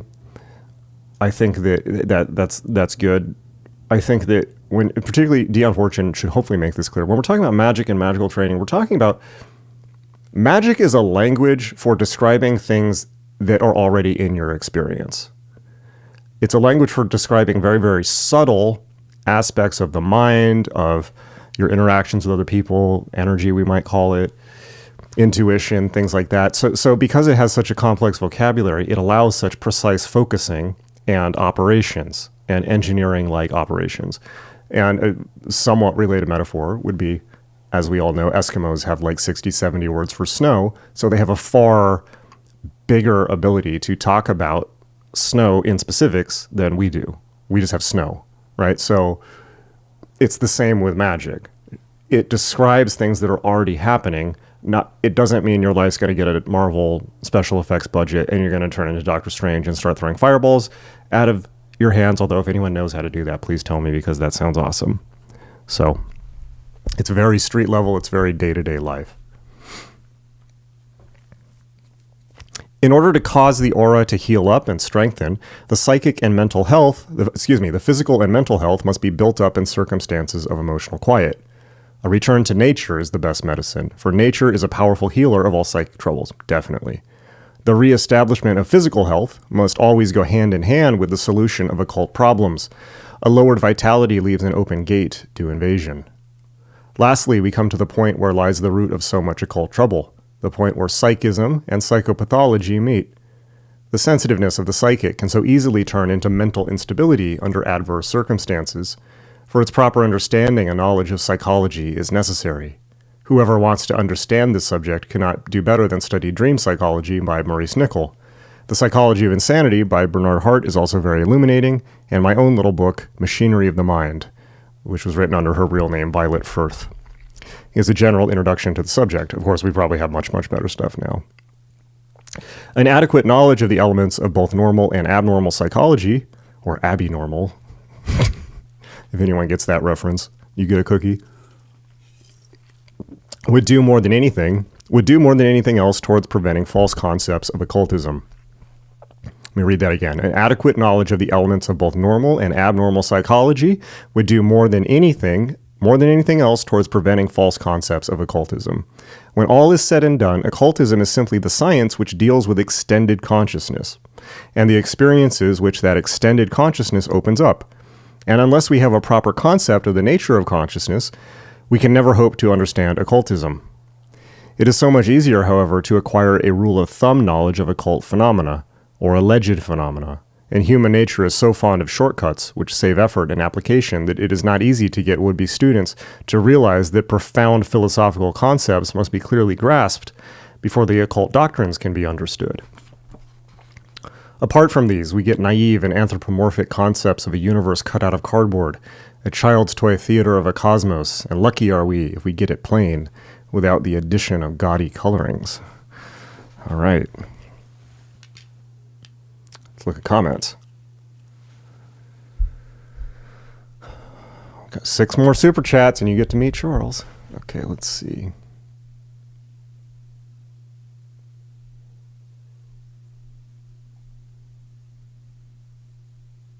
Decades. I'm in the U.S., so I'm a little more worried about Christian nationalism. Well, I am too. I live in Texas. It's absolutely an issue. But Islam is a bigger issue. They're both issues, and if they team up, we're screwed. Yeah, I'm not saying that's not an issue. I'm just saying, like, we have a lot of enemies right now. We have a lot of enemies, and they're well organized and a lot better organized and prepared and funded than we are by far. Although, if y'all want to help me build like $1 billion Golden Dawn temple, like somewhere in the Midwest, that would be awesome, right? Instead of a mosque. That would be cool. Maybe we should crowdfund that. That would be really, really dope. Brad says, what do you think makes someone want to use their own divinity to manipulate and control others? A broken and unhealed personality that didn't get its needs met in childhood. That has not healed or pursued the techniques of healing. Because none of us get what we need in childhood. Some have it much worse than others. But it's the thing that causes that is not supernatural. It's the broken human self. So, therapy is your friend. As is Jesus, as Kosher says, and Maria. Tarot Psychic Healer, live in UK. What's up? Imaginary Friends. Okay.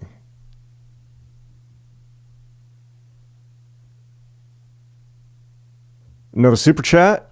Kevin, what's up? Is left-hand path inherently bad somehow? Does it usually lead to bad consequences? Is spare self-love left-hand path? I'm still foggy on the whole thing. Hail Charles. Thank you, Kevin. Yeah, so as I mentioned, there's lots of definitions of left-hand path. So we need to be clear about what we're talking about.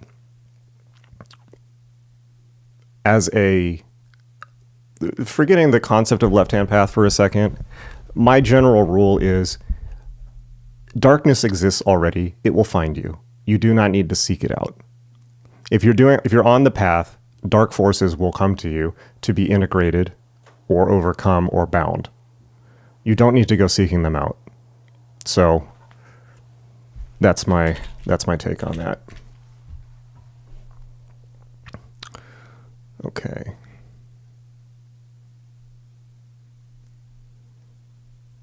I keep getting lost in the chat. Whoa, we got a lot of...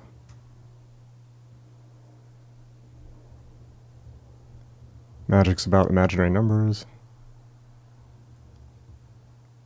Simon says, Chorazin. Some who practice the left-hand path see Chorazin as a symbol of divine rejection, a place that represents the fall of organized religion and the rise of hidden knowledge. That's part of it, but that's not all of it. Walter White Sheik.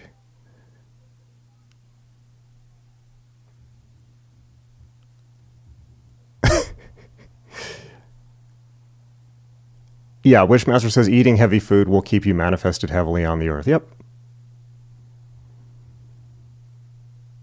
When you are more manifested heavily, you feel more pain and more sexual passion and all things earthly. But ideally, they're not overwhelming as they would be if you are not so heavily manifested.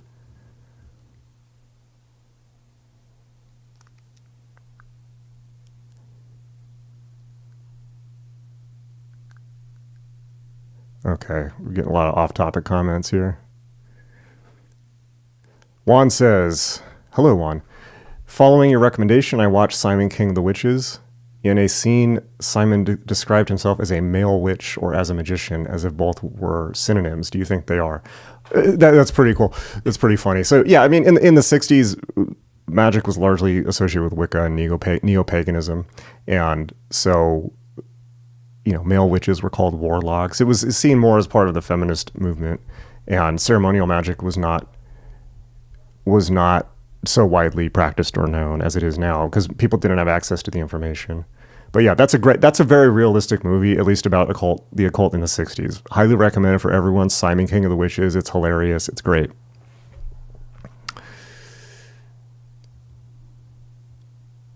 Neon Cicada says, yeah, this is very true. This is a great comment. Boundaries are the space in which we can love ourselves and others at the same time. I agree with that's a great statement. I agree with that. Oh, look, a UFO is appearing over here.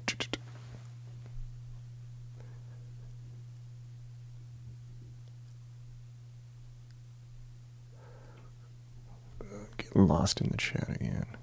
Oh, yeah, Golden Dawn Temple would be amazing. That would be awesome, right? And we like trick it all out. I should show. I'm gonna torment you by showing you what some of these mosques look like, and then you can imagine the Golden Dawn Temple equivalent, or whatever it would be, you know, a magic temple. That would be awesome. SB says, how can you differentiate between nonsensical dreams and ones that should be paid attention to?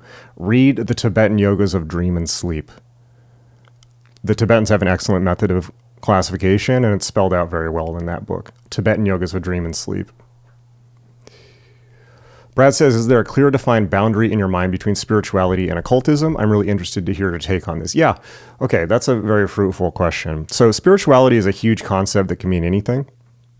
Occultism is a specific path, and we generally tend not to use the phrase occultism anymore because it's so loaded, and we tend to say the Western magical tradition or Western esotericism. And it's a very, very specific path, and to broadly paint it in probably two broad terms, it's a path that relies on symbolism, the use of external symbolism to activate unconscious faculties. And it's very, very precise, and it's much more like computer coding and has more of a language of precision than anything else, which it takes from Judaism, right? So we must acknowledge that, and particularly the Lurianic Kabbalah, particularly from Sephardic Jews in Spain at the beginning of the second millennium, which was then filtered through the Renaissance city-states. But broadly speaking, spirituality is perhaps the category of all world spirituality. Occultism or Western esotericism is one specific path within that relies on very specific methods, which may or may not be shared with other paths. Lucas says, it's interesting that Dion Fortune says that magic is natural philosophy. No, I said that. John Dee said, that was the phrase at John Dee's time. Wingsbound says, big temptations on the path show you're on the right path and being tested. Maybe. I don't know. Yeah, so yeah, Lucas, she didn't say that. I said that. CB, I've heard there's a Mormon left-hand path. Really? And I think that's fascinating. Wow, do they like wild out? Like ex-Mormons? That's... Hopefully it's not like... Because, okay, by the way, Mormons, there's a website called Mormon Leaks. They're up to some bad shit. There's pedophiles, excuse me, PDF files. Sorry, YouTube. PDF files all the way up in the church hierarchy. It's no good. And also they're super homophobic. Go figure. Wingsbound, I'm Not Gay is a real Mormon TV show that aired a decade. Oh my God, what? What was that about? My husband's not gay. Kristen Lewis, Young Frankenstein, well done. You don't want the cookie to make you too heavily manifest on Earth. Yes, but you're correct. Well done. People have not got the background quite yet, although they've gotten They're creeping up on it. Dude, you are not shadow banned. Alex Gray has a template for crowdsourcing a temple. True. Grok is a wizard's resource. Okay, so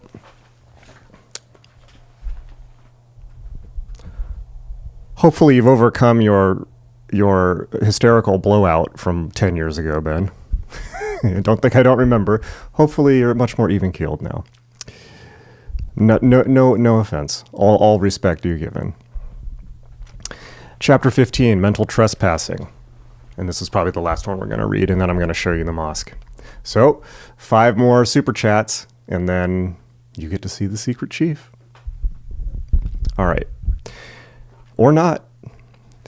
Chapter 15, mental trespassing.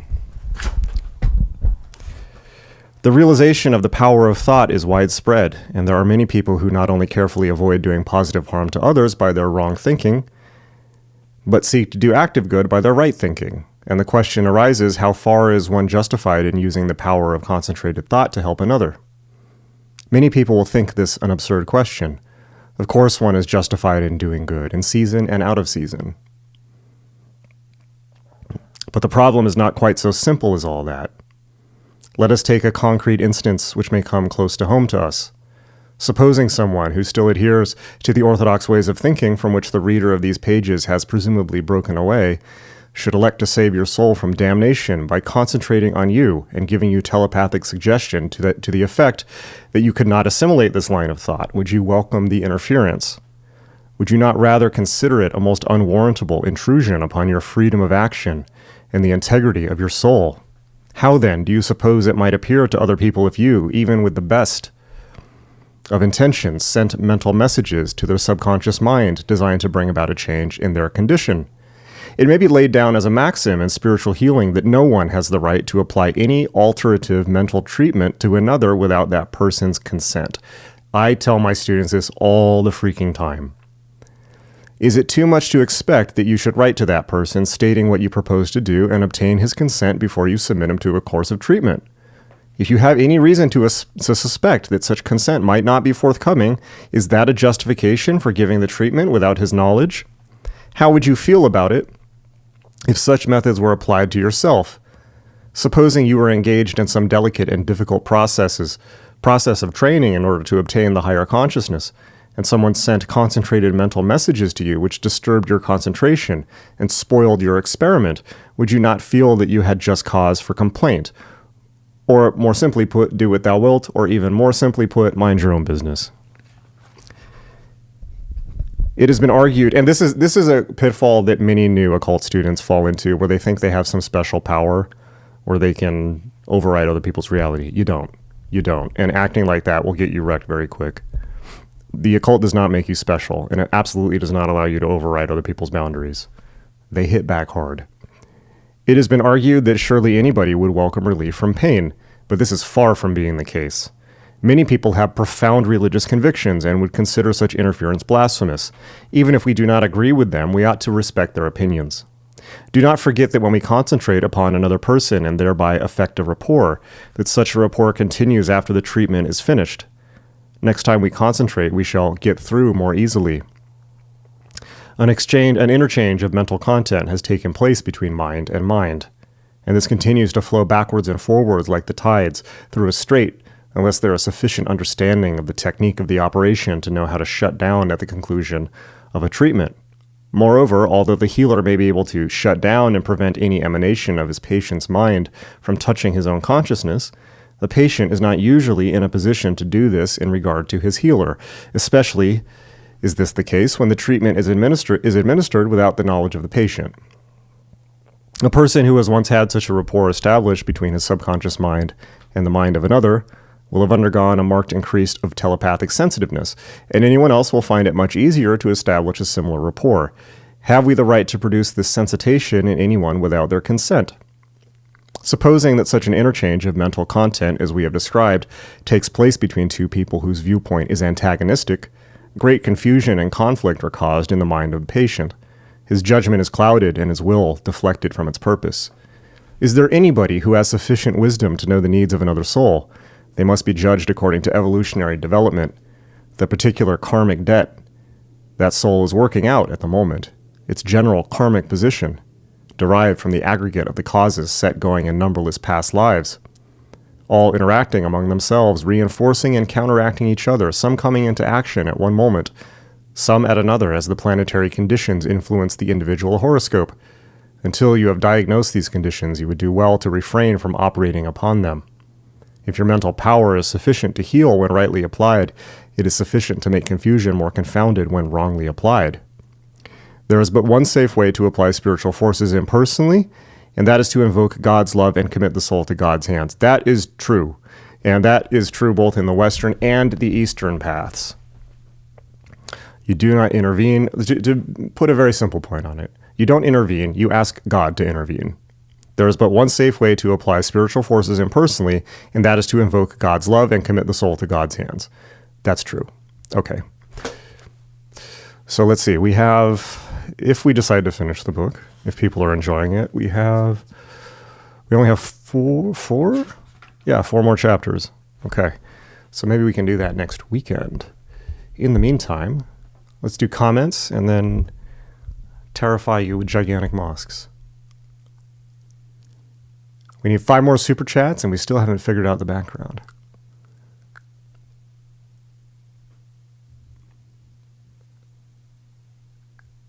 Eating heavy foods annoys me. Well, thank you, Josh. Appreciate that.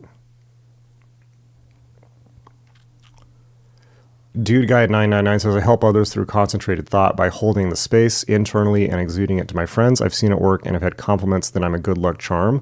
It's not me doing it. Should I stop? You should only stop if you don't have consent. And that goes with everything in magic. If they've given you consent, that's fine. If they haven't, then you're overriding their will. And that's true of literally every single practice in the occult. Consent only.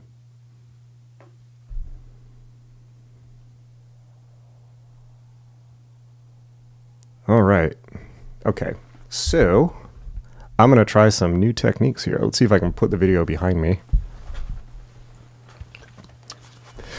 Here we go. So if anyone has more questions, you can pop them in while I pull up this video behind me. And I'm going to shrink myself.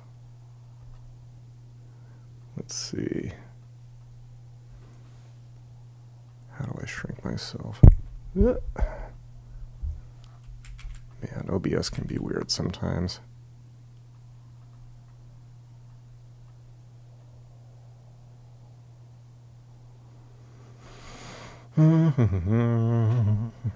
Yeah, consent only.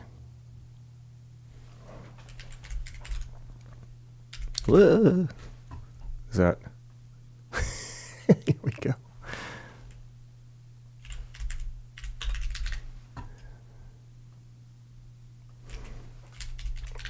Does anybody know the dimensions offhand for 360? We've got.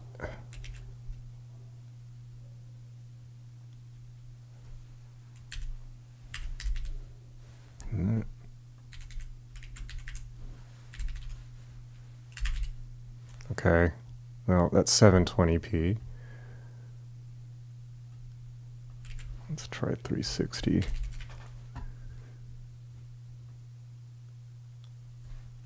So 640 by 360. Oh, this is just ratio. Oh, damn it. Thank you for your patience. Every time I do a stream, I get better.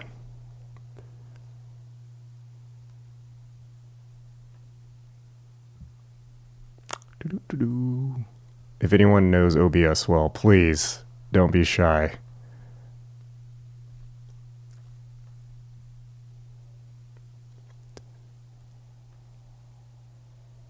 Mark Stavish. I liked his book on lucid dreaming. Never heard anything bad about him. Probably should read more of his books. Seems to be pretty on point.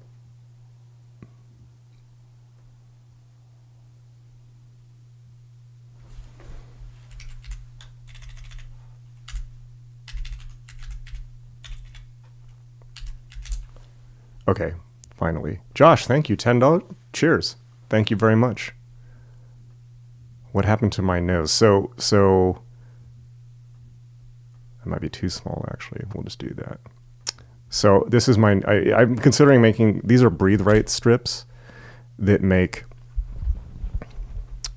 Breathe Right strips make you breathe better. They hold your nostrils open. So I'm considering making it part of my look because it's both a reminder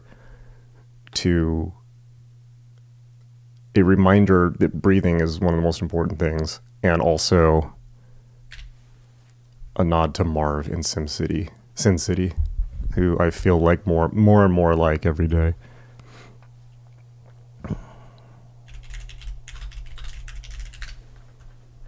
All right.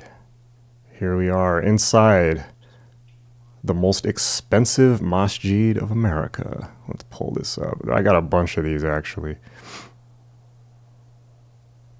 Kristen, $2. Thank you very much. Thank you very much. Only 4 more away from Charlie. Would sending healing to humanity violate consent?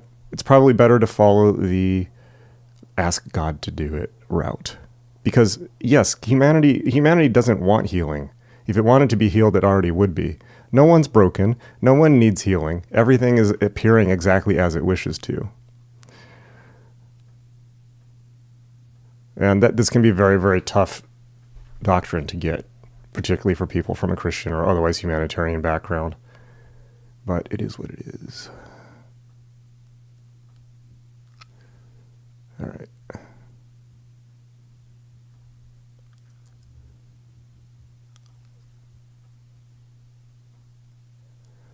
All right. We got this pulled up. Let's send this to the back. And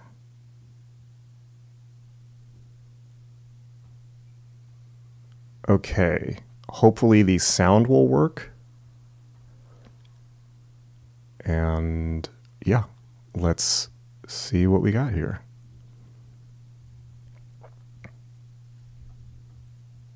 Miles from the White House, in Let me know about the sound, by the way. If it does not sound good, tell me.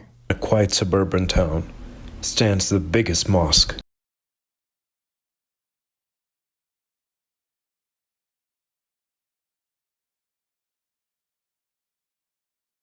Appreciate it. What are you rolling in Dogecoin here? Nice one. Nice one. Very nice. Really appreciate that. Thank you very much. It might come as a shock to some people, but there are almost 3,000 mosques in America with diyanats and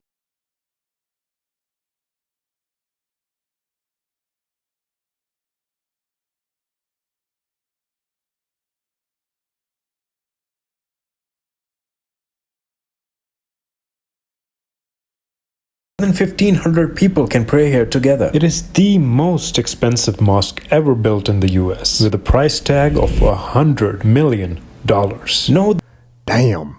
You know that's Saudi money too. Who can we get to give us, maybe Ben, we're closer with $50. We're a lot closer, thank you. But maybe Ben can be our benefactor, but who can give us $100 million to build a Golden Dawn temple? oh, this is not Turkey. For a moment, you might think you're in Hagia Sophia, but you're actually in the United States, in Maryland. This is Need some Maryland, Bitcoin just 14 people. miles from the White House. Let's do a full tour of this masterpiece. All right, just parked my car in this underground garage with the capacity of 400 cars. This is the back of the mosque, and now we are going towards the front. That's the library right there. That's Just imagine the logistics of building a parking garage for a Golden Dawn temple. That alone is hilarious. the administration office, and this right here, and this is the end.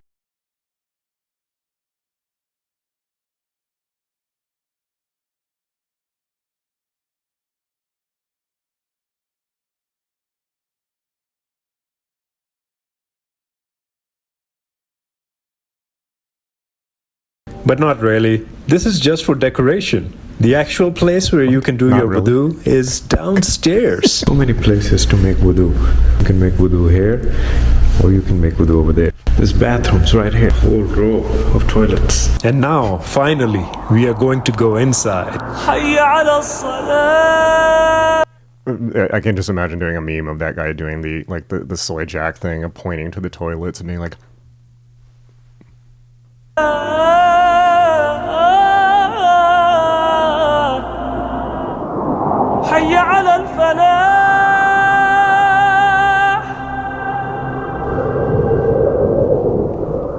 Let's Let's talk about the architecture and the Turkish connection. A magnificent piece of architecture inspired by the Ottoman style of Turkey. It's one of the most beautiful masjids I've ever seen. It reminds me of the Blue Mosque or Hagia Sophia, which are considered one of the most...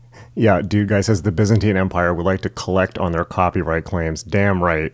And by collect, you mean retaking Constantinople. Most beautiful mosques in the world. Hundreds of workers put this masterpiece together. Hopefully most people know this. Hundreds.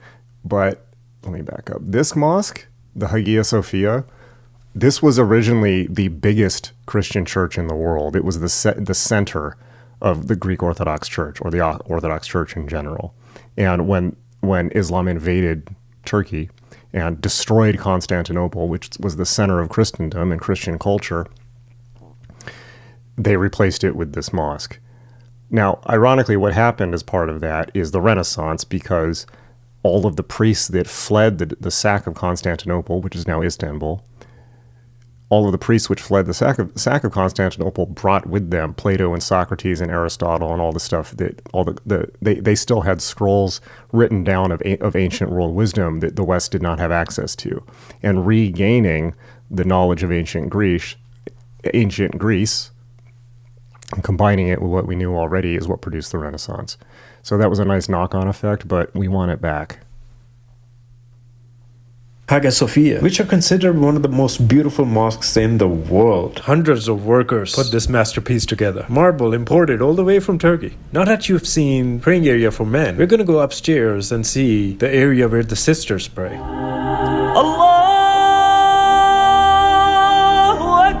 This is where the sisters pray. The mosque can take care of you from the cradle to the grave. Your kids can go to school here for Sunday school. They can even memorize the Quran. You can actually even get married here. The nikah ceremony, when you or someone you know dies, they even provide complete funeral services, including washing the body, the janazah prayer, and even transporting the body overseas if required. It has its own Turkish cafe that serves Turkish-style breakfast. Transporting the body overseas, like they were doing some jihadi shit overseas, and we need to bring their body back.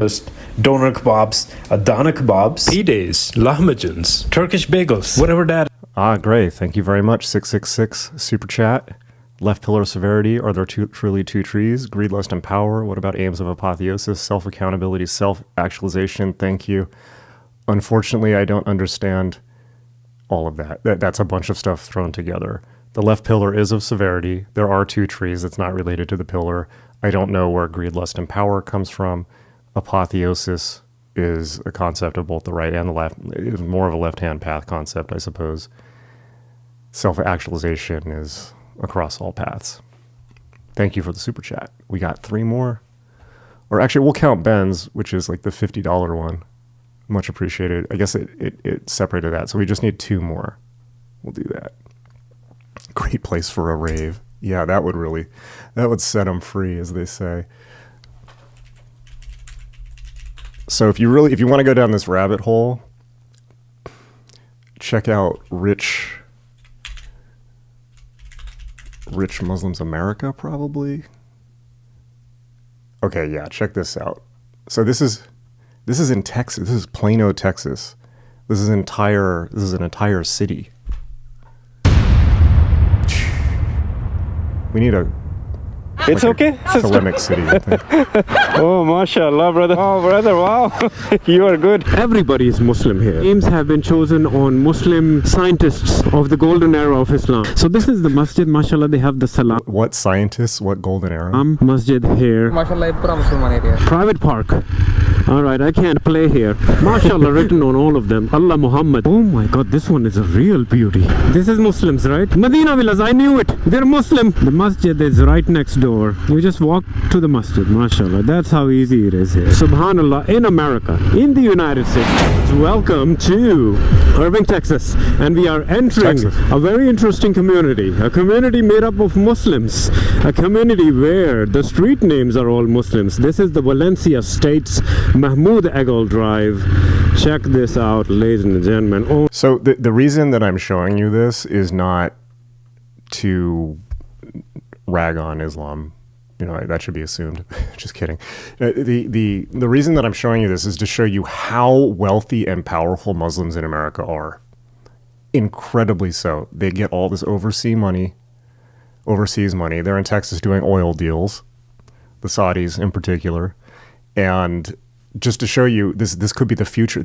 Here you go. This is the future. This could be the future of America right here.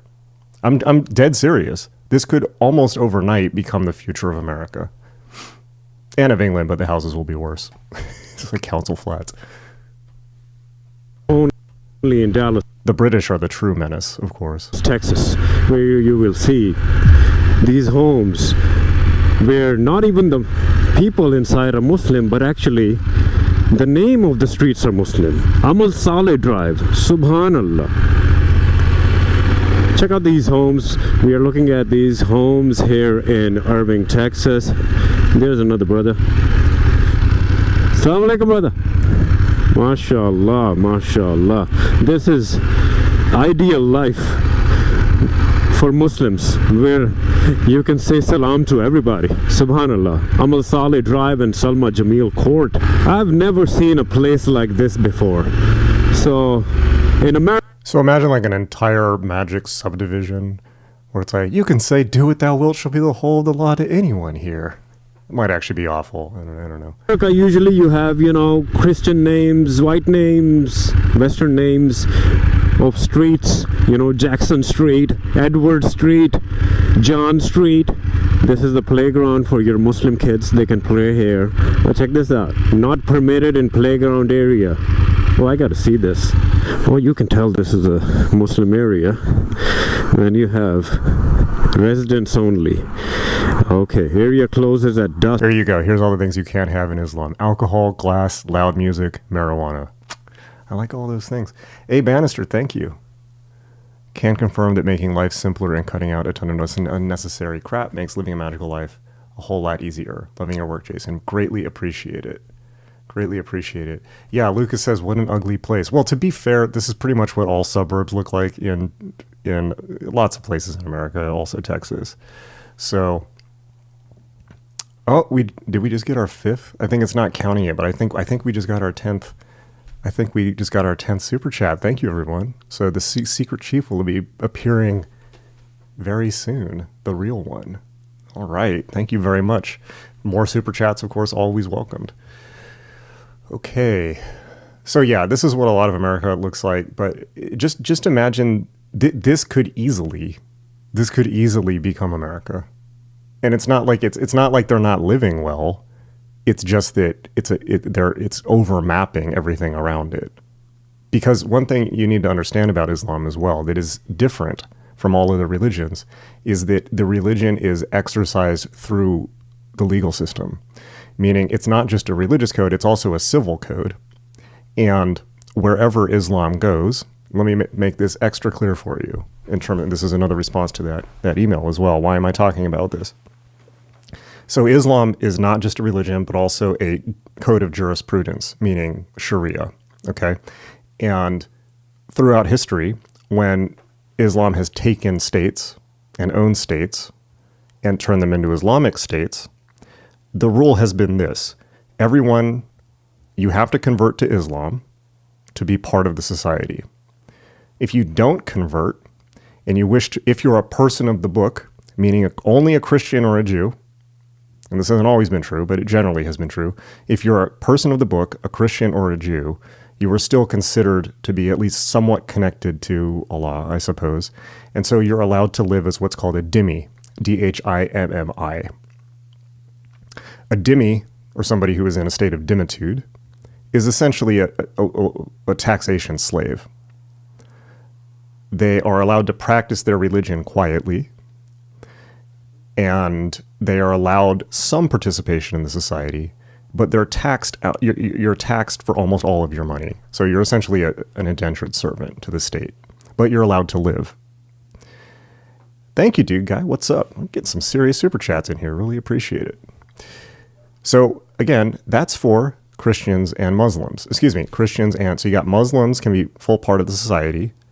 Christians and Jews can be second-class citizens who are taxation slaves. If you're a pagan, and that includes Buddhist, Hindu, magic person, anything, it's death, period. You don't even have the option of dhimmitude. So if this is what America looks like, sure, it looks nice, but your choices in this world are either to convert or die. Do you want that future? Do you want that future for the rest of us? Do you want that future for America's children? I don't. I 0% want that future. So. Dusk, which is Maghrib time, not permitted in playground area nor campus area.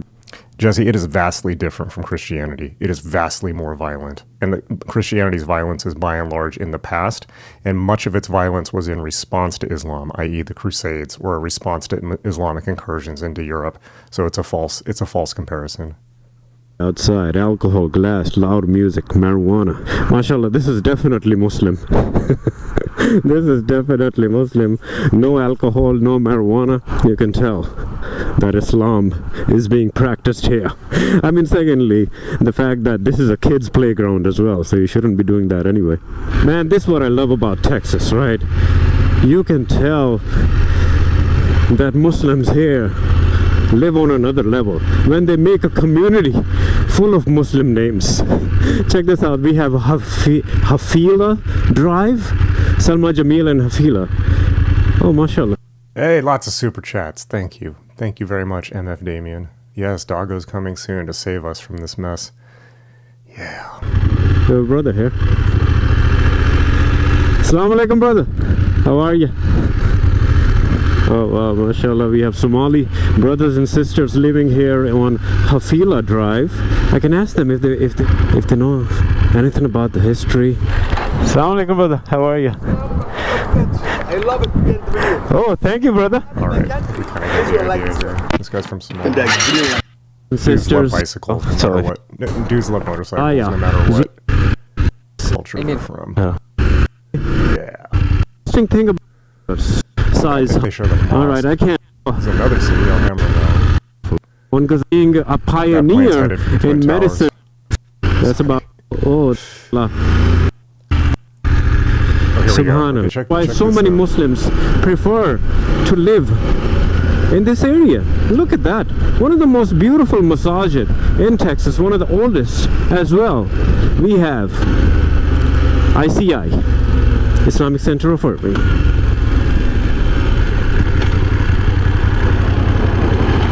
So this is a vision of America in which you are marked for death.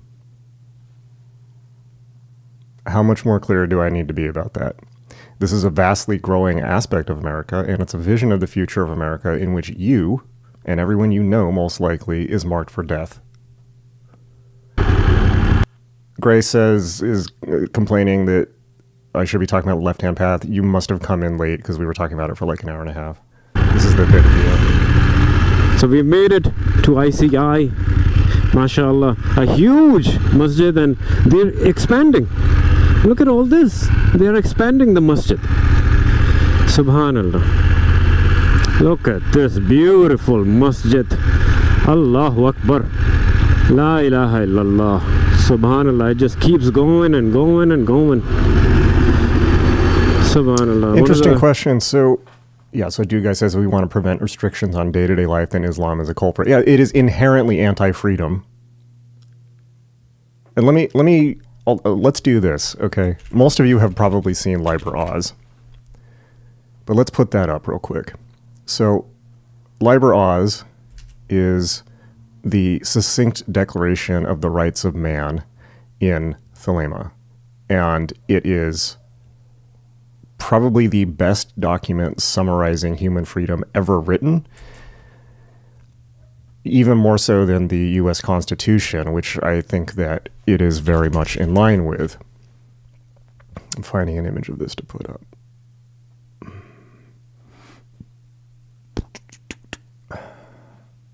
Here we go. I was searching Google Shopping for some reason. Okay. So, if you want a statement of... Let's do this one.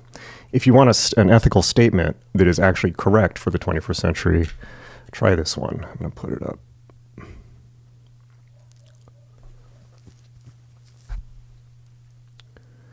Walker Trailer says, do Malaysians have dhimmi? Islamic country, but tri-race. I doubt the Chinese Buddhists would put up with it. I don't know, actually, but isn't Malaysia where the Buddhist genocide of Muslims is happening? Because no religion on earth wants this going down. The Rohingya Buddhists, I think in Malaysia, have been actively genociding the Muslims. I'm certainly not advocating for that. I'm simply pointing out that this is a global issue. It affects everyone. Okay, so let's put up Liber Oz. So back in the day, here we go. Here's your call to action, okay? And I dare you. I fucking dare you to do this. I might have to do it. Back in the day, in order to gain a certain degree in the OTO, you were required to paste copies of this document, Liber Oz, to the front of churches. I think we should post it to mosques. I really do. I think that would be funny. I also posted on social media to piss off social justice warriors and attack leftists who are just terrible. Okay, so here we are. I will read it. Liber Oz. Look it up. OZ. The law of the, or Liber 77, I believe. The law of the strong. This is our law, the joy of the world. Do what thou wilt shall be the whole of the law. Thou hast no right to do but to do thy will. Do that, and no other shall say nay. Every man and woman is a star. Okay, here we go. Here's the meat of it. There is no God but man. Man has the right to live by his own law. Oh, and while I'm reading this, note how every single statement in here is haram. Every single statement contradicts Islamic doctrine. Every single one, in the most extreme form. Man has the right to live by his own law. To live in the way... First of all, there is no God but man. There you have it. That will piss off any priest or religious authority. Man has the right to live by his own law, to live in the way that he wills to do. This should be, it's he, but it's gender neutral, of course. To work as he will, to play as he will, to rest as he will, to die when and how he will. Man has the right to eat what he will, to drink what he will, to dwell where he will, to move as he will on the face of the earth. Man has the right to think what he will, to speak what he will, to write what he will, to draw, paint, carve, etch, mold, build as he will, to dress as he will. Man has the right to love as he will. Take your fill and will of love as ye will, when, where, and with whom ye will. Man has the right to kill those who would thwart these rights. The slave shall serve. Love is the law, love under will. Yep. There you have it. Every single statement contradicts Islam. And this is Thelemic ethics. And every single, by the way, this is one of the best things that Crowley ever wrote. And you'll notice every single word in this document is one syllable only. That's on purpose for comprehension by everyone. So yeah, go ahead and post one to the door of a mosque in your neighborhood. Just see what happens. Just see what happens. Just see what happens. Okay. Thank you, Kevin. Got another super chat. Screen share stuff looks really great. Appreciate it. It's got a green screen, so we will continue to experiment. Okay, that's Myanmar. Okay, I was wrong then. That was Myanmar. Thank you for the correction. And Bogoat says there's barely any Buddhists in Malaysia. It's Islam on the peninsula and Christian on the island. Well, I don't know the answer then, and that's really interesting. That's really interesting. Yeah, I don't know the answer. Let me look at some more comments. Kai says, I'd be so dead in Islam. Yeah, me too. Neon Cicada says, under Islam, people can live a perfectly normal life if they are willing to live a perfectly normal life, if you know what I mean. Yeah.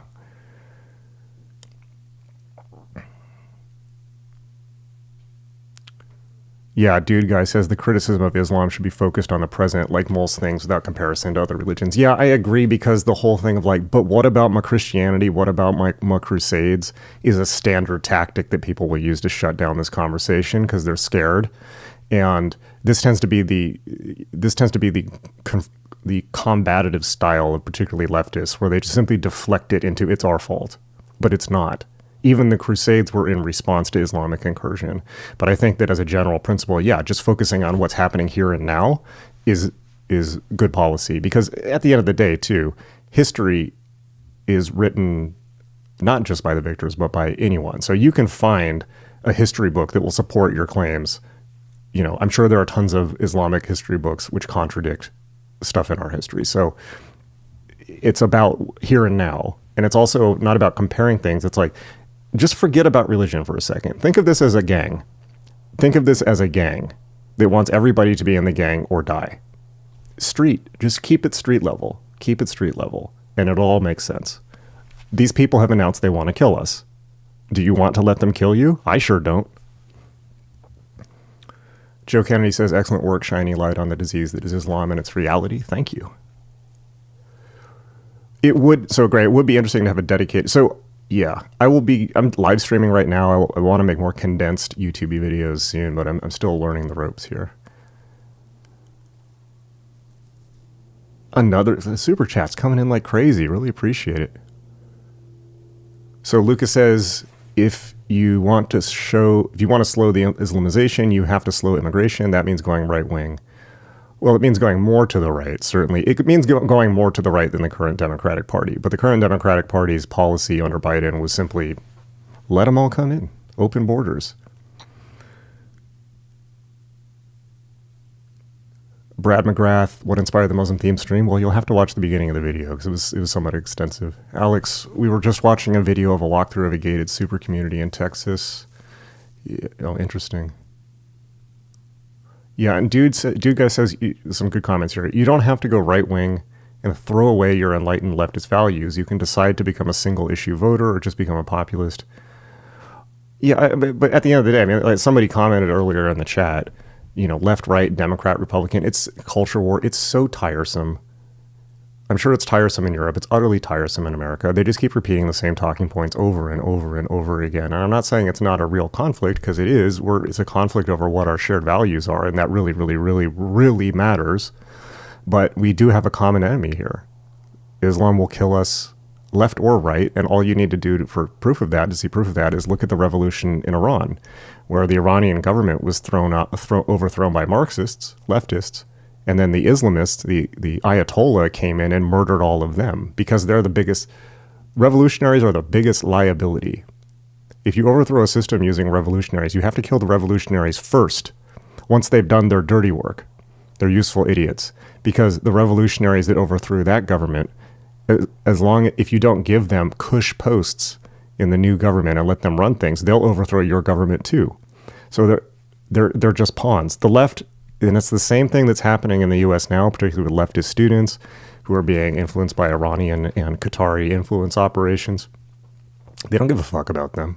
Those will be the first people they kill, right? Because they're the resentful. They believe they'll believe they're owed something. So, yeah, no, this is a great point.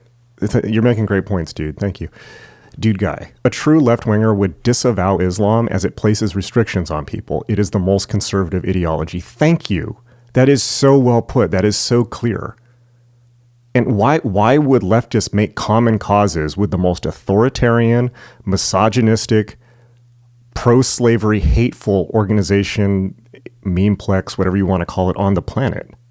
There's nothing more conservative than Islam. Nothing. Why are you making common cause with that? As opposed to, for instance, Israel, which is a secular liberal democracy, which respects plurality of opinion, disagreement, and people's freedom of people's freedoms. So it doesn't make sense to me. Walker Trailer says, Jackie Knox, another 14 Canadian dollars. Thank you so much. I deeply, deeply appreciate all the incredible super chats.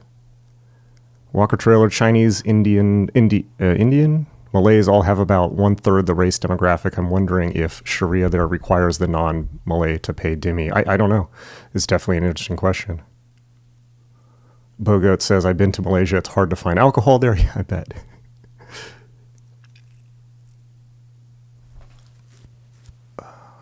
Hello from Australia. What's up? Malaysia is a good country to examine for mixed demographics with a balance of power despite Islamic dominance. Useful case study for Islam getting along fairly well with others. So the question then is, however, what happens if Islam becomes the majority? Do you think it'll be the same way? I don't know, but it's definitely something interesting to look at. So thank you all for bringing Malaysia to my attention. And I want to reiterate something that I said earlier. Islam is not a race, it is an idea. And within America, it is the most multicultural religion in America. Tell that to a leftist and see their head explode. It is the most multicultural religion in America. So the good news is all we have to do is destroy the idea, not the people. If we destroy the idea, I think that the majority of people, I would suspect that the majority of people currently living in Islamic countries are there by happenstance of birth. And of course, young people, when they have the internet, are leaving Islam and becoming apostates at record rates. So, I lost my train of thought, but I suspect that if we remove certainly the ability of if we defang the ideology, meaning preventing it from having the military capacity to force people, removing its weaponry, shall we say, right? Which is still possible because Iran still does not have nuclear weapons, although that could shrink quickly. So I recommend we, and I know this is going to be controversial, but I recommend we listen to Netanyahu when he says we need to deal with Iran's nuclear program. So be that what it is.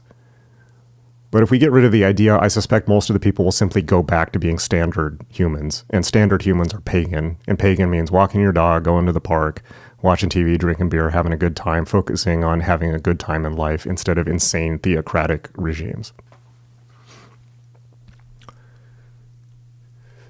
Kai says, I'll break bread with the left. We need each other on this. Yeah, I'm from the left, but everyone lost their goddamn mind on that side in like 80 different ways.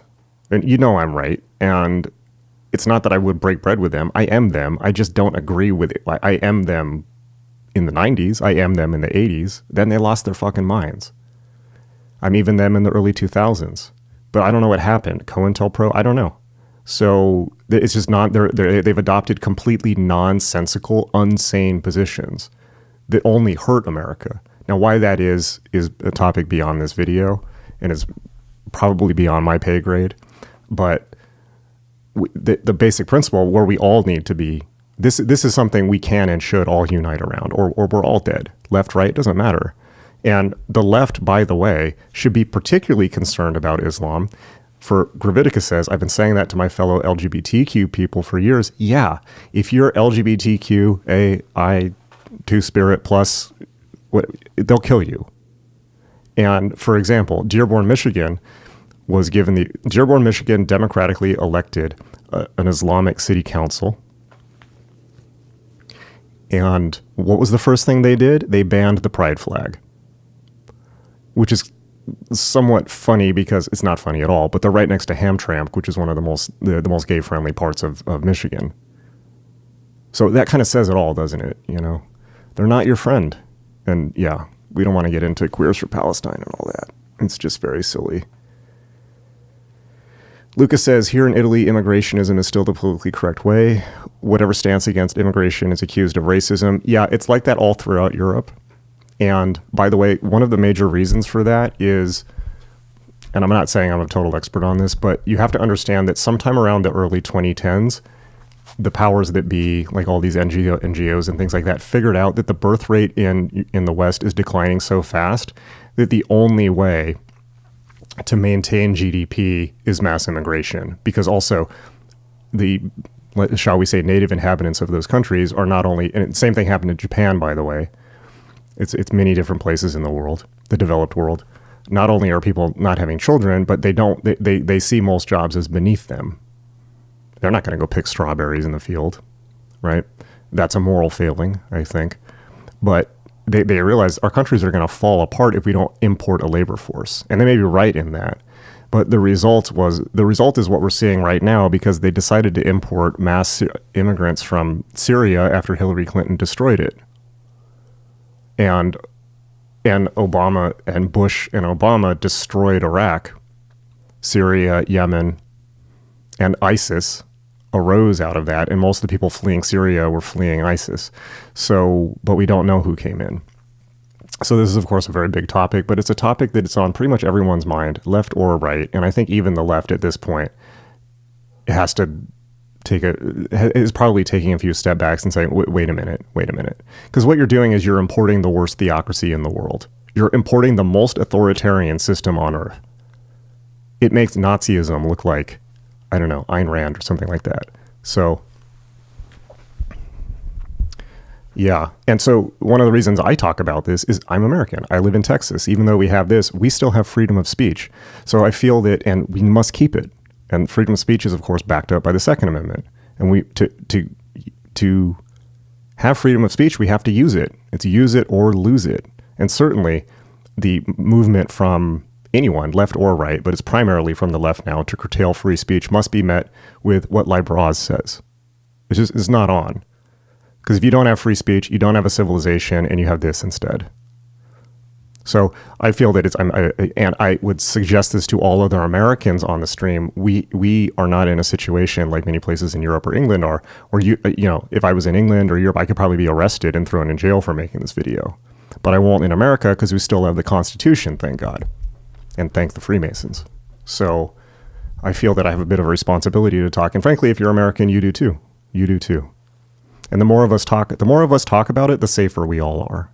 Okay, and I'm willing to take the lead on this and take one for the team in the sense of putting myself out there. But the more people talk about this, the more safe we all are. So please talk about it in whatever, even if it's just to your friends, family, or if you're able to make content on YouTube or even just Twitter, anything, Facebook. We need a critical mass, because if we lose both Europe and America, it's done. There are now no longer any countries in the world that enshrine the values of the Enlightenment, the Masonic ideals of the Enlightenment, which came out of the Western esoteric tradition. And then this whole thing was for nothing. And I don't just mean the Western project, I mean civilization. So speak out while you still can, because we still have a window. We still have a window. It's not much of a window, to be quite frank, but we still have a window. So let's use it. Yeah, Graviticus. It's why would I simp for a religion that wants to throw me off a rooftop? And that's for real. It's like the truism. Queers for Palestine is like chickens for KFC. I mean, it's a bit crass, and it's, of course, an Israeli talking point, but it's also true. Interesting. Dude guy says, I think the reason... Hold on. My scroll wheel keeps messing up. I think the reason that leftists become strange bedfellows with Muslims is because Islam is supreme collectivism. That's interesting. And Islam also has a policy of redistributing wealth. Yeah, they have their own banking system. Which Master General? But redistribution is 10% of all of your wealth must go to the local imam, or something like that. The system. I'm liberal but not progressive. Yeah, increasingly that tends to be the only sane position to hold in American politics. Liberal but not progressive.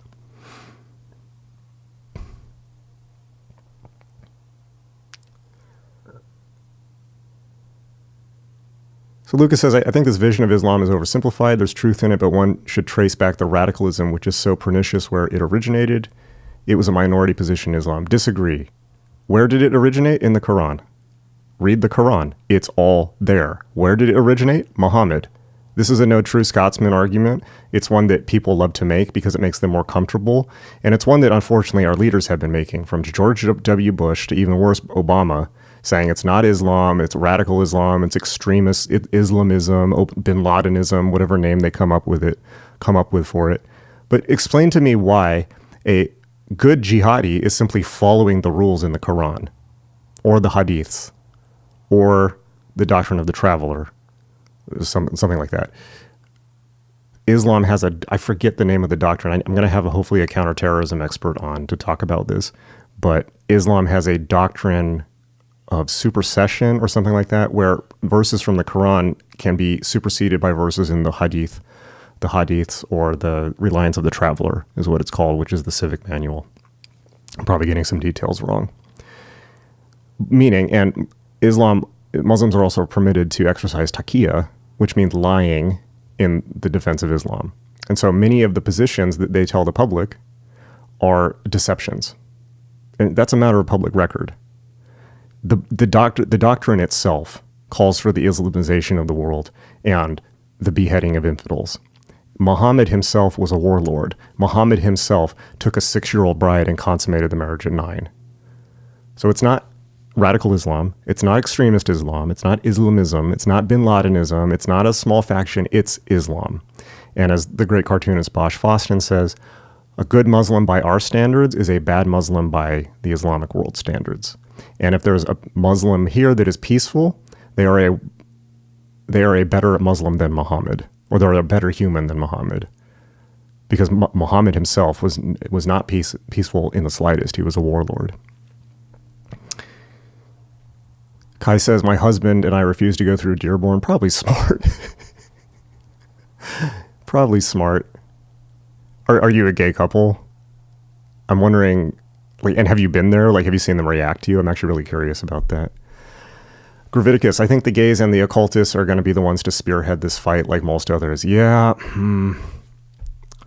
Yeah.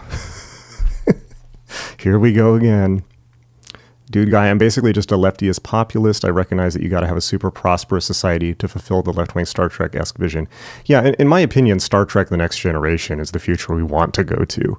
We want the Star Trek The Next Generation future, not whatever the fuck this is.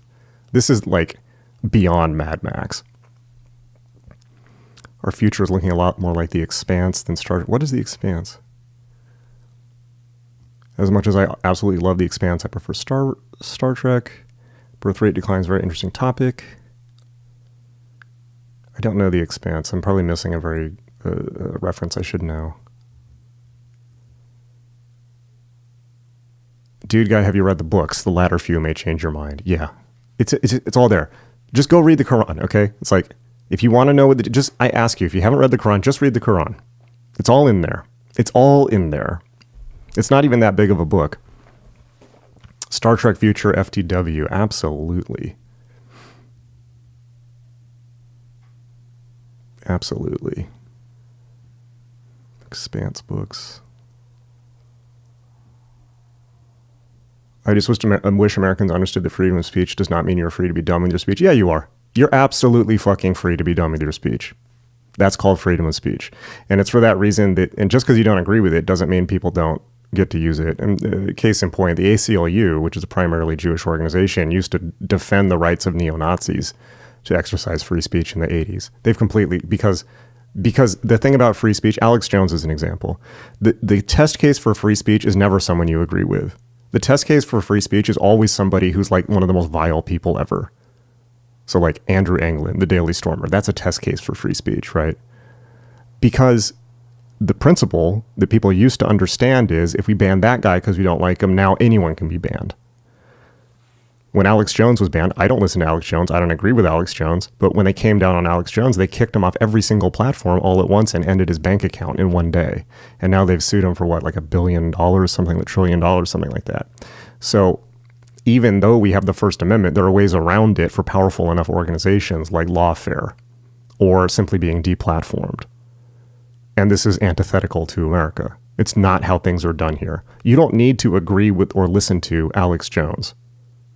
But Alex Jones has a right to speak, just like all these people do, right? So, although I will suggest that the principle of freedom of speech ends with foreign influence operations, because it applies to American citizens, not if like the Saudis or the Qataris want to start pumping out disinformation in American colleges. That I would suggest is different.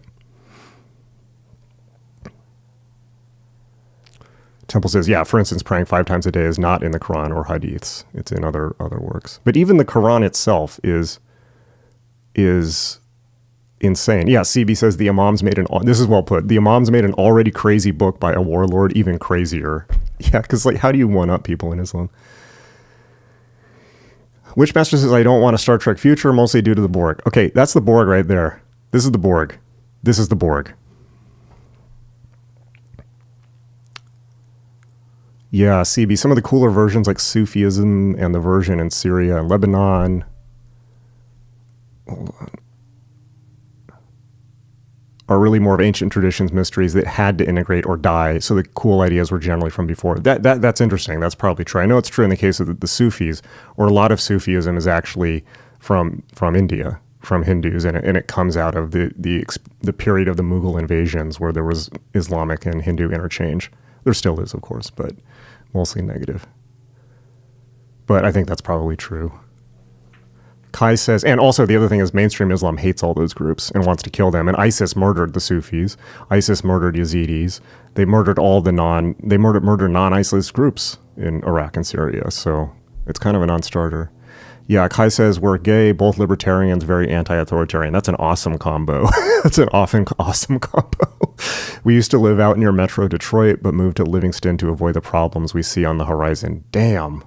I'm interested. Say more, please, because it's like you actually have lived experience of being next to this. I'm actually super curious.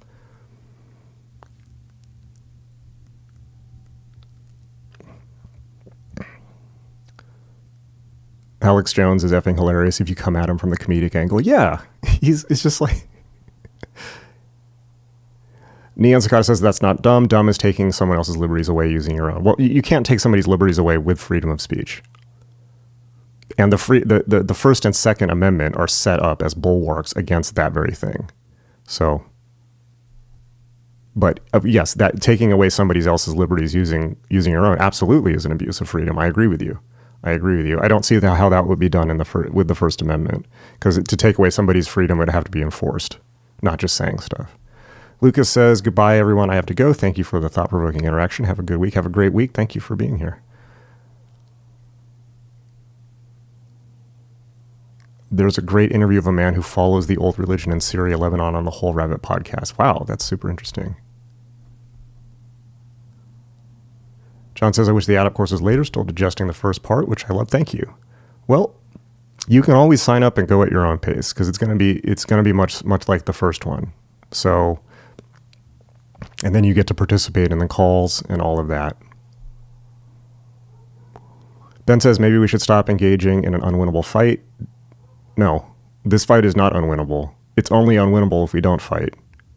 And if you want to create an alternate reality, dealing with threats to it is part of it. We are all trying to create an alternate reality. They also want to create their reality and are much better armed and funded than us. So you have to fight. Sorry. It's just reality. There's no escape from conflict in this world.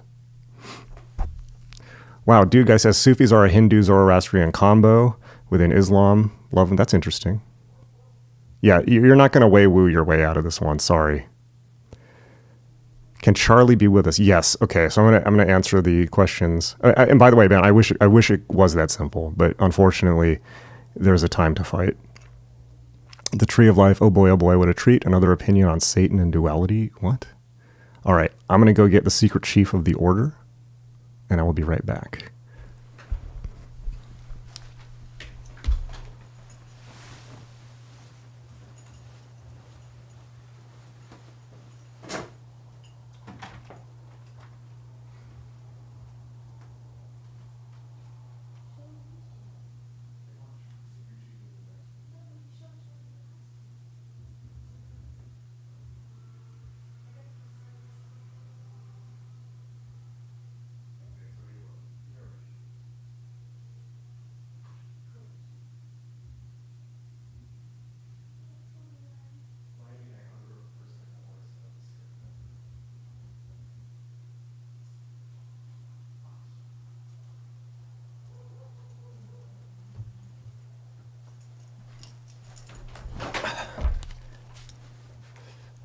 All right. Ben says you don't need to fight, be viral. Yeah, you need to fight. I'm sorry. You need to fight. And part of that is doing stuff like this, being viral. John says, I would, but doing a Vipassana excursion in a couple weeks. Well, good for you. That's a great thing. All right. Okay, I got to set this up so I can show you Le Puppy.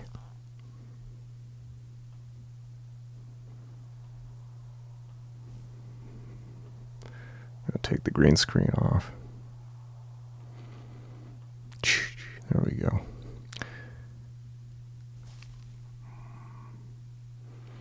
Fit to screen. Okay. The sacred and the propane. That's the Texas way.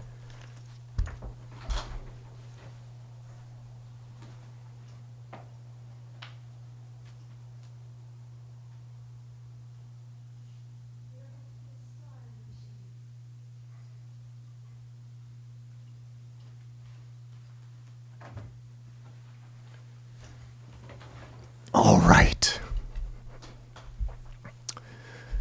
So, Neon Cicada says you can take away another's liberty. Oh, who's this? It's a brand new dog. This is Rishi, the other secret chief. Look at this doggo. Look at this doggo. Look at this doggo. This is Charlie's girlfriend. She's about 2 months old, something like that, 2-3 months old. Look at this sweet puppy. Thank you, everyone, for all the super chats. As a surprise, I brought out a new puppy. Aww. She is very, very sweet and very, very mischievous. Who's your good girl? Who's your good girl, Rishi? Who's your good girl? Do you want to say something? Do you want to say something? Are you peeing on me a little bit? Are you peeing on me a little bit right now? That's okay. Oh, look at her. Look at her. Look at the sweet face. You must defend her from Islam. Jojo, come here, sweetie. Ugh.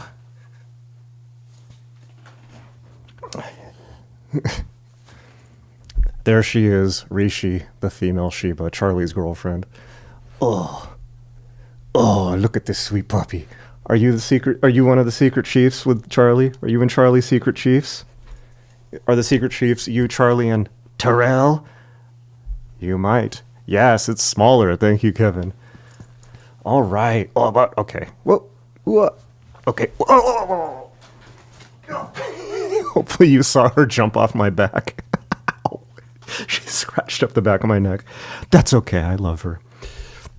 Pet owners, you should know that when you love your pet, there's no wrong they can do. You know, they can diarrhea in your mouth, and you're like, I still love you.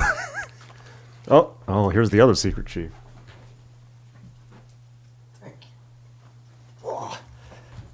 And here's Charles. Come on, Charlie. Oh, you're so much bigger. Oh, you're so much bigger than Rishi. Oh. Look at him.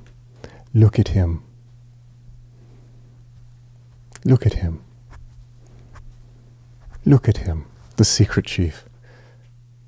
He's very chill. And is very calm now. He's very mature. He's a sage. Charlie's, I think, 3 years old now. Oh, come here, boy. Come here, boy. Oh, I'm a huge animal. I now have 2 dogs and 4 cats, and I'm very, very happy about it. Oh, here comes Rishi too. Oh, you get both of you. No, come here, sweetie. There you have it, Charles. All hail Charles. All hail the secret chief. If anyone's played Silent Hill 2, you know there's a secret chief Sheba ending. Jesse, you're going to get booted off the chat for comments like that. I'm completely serious. All right. Everyone else, I hope that you enjoyed seeing Charlie and Rishi. There they are. Actually, let me show you them. Let me see real quick if they can stay in here. I might be able to show you with the other camera. Okay. Whoop.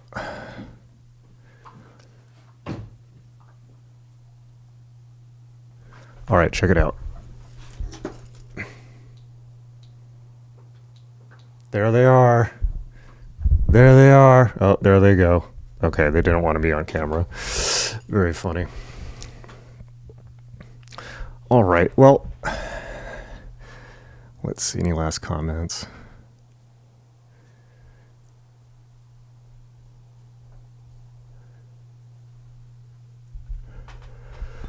So, by the way, when I disagree with people's comments, please don't take it personally. But if you bring comments, I will respond to them.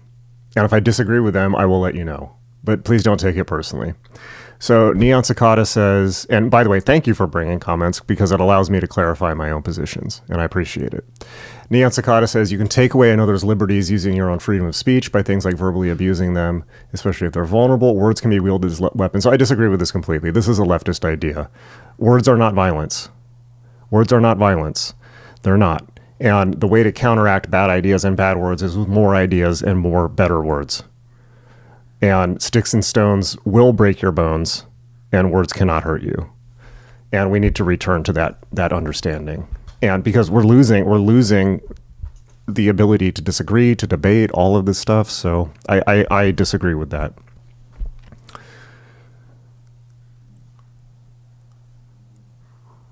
So Ben, I see you persist in your Taoist inaction. Let me put it this way. Where Taoism come from? China. How did China deal with this problem? Concentration camps. And I'm not recommending that, but there you have it. If they could have handled it with Taoism, they would have. This is fear of confrontation, non-confrontationalism.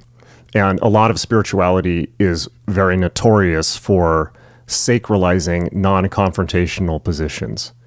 And this is the way to lose your civilization. So there's a time and a place for Taoism, and that's meditating. It does not apply to this. Signs of Solitude says, hey, Jason, just wanted to thank you for your streams. They've been a grounding force while I'm overseas. Your wisdom opened doors to amazing thinkers and helped me achieve goals. Much love. Thank you very much. Thank you.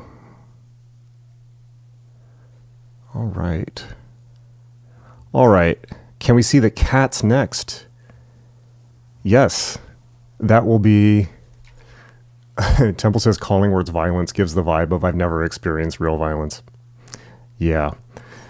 Yeah, come to the South and see real racism.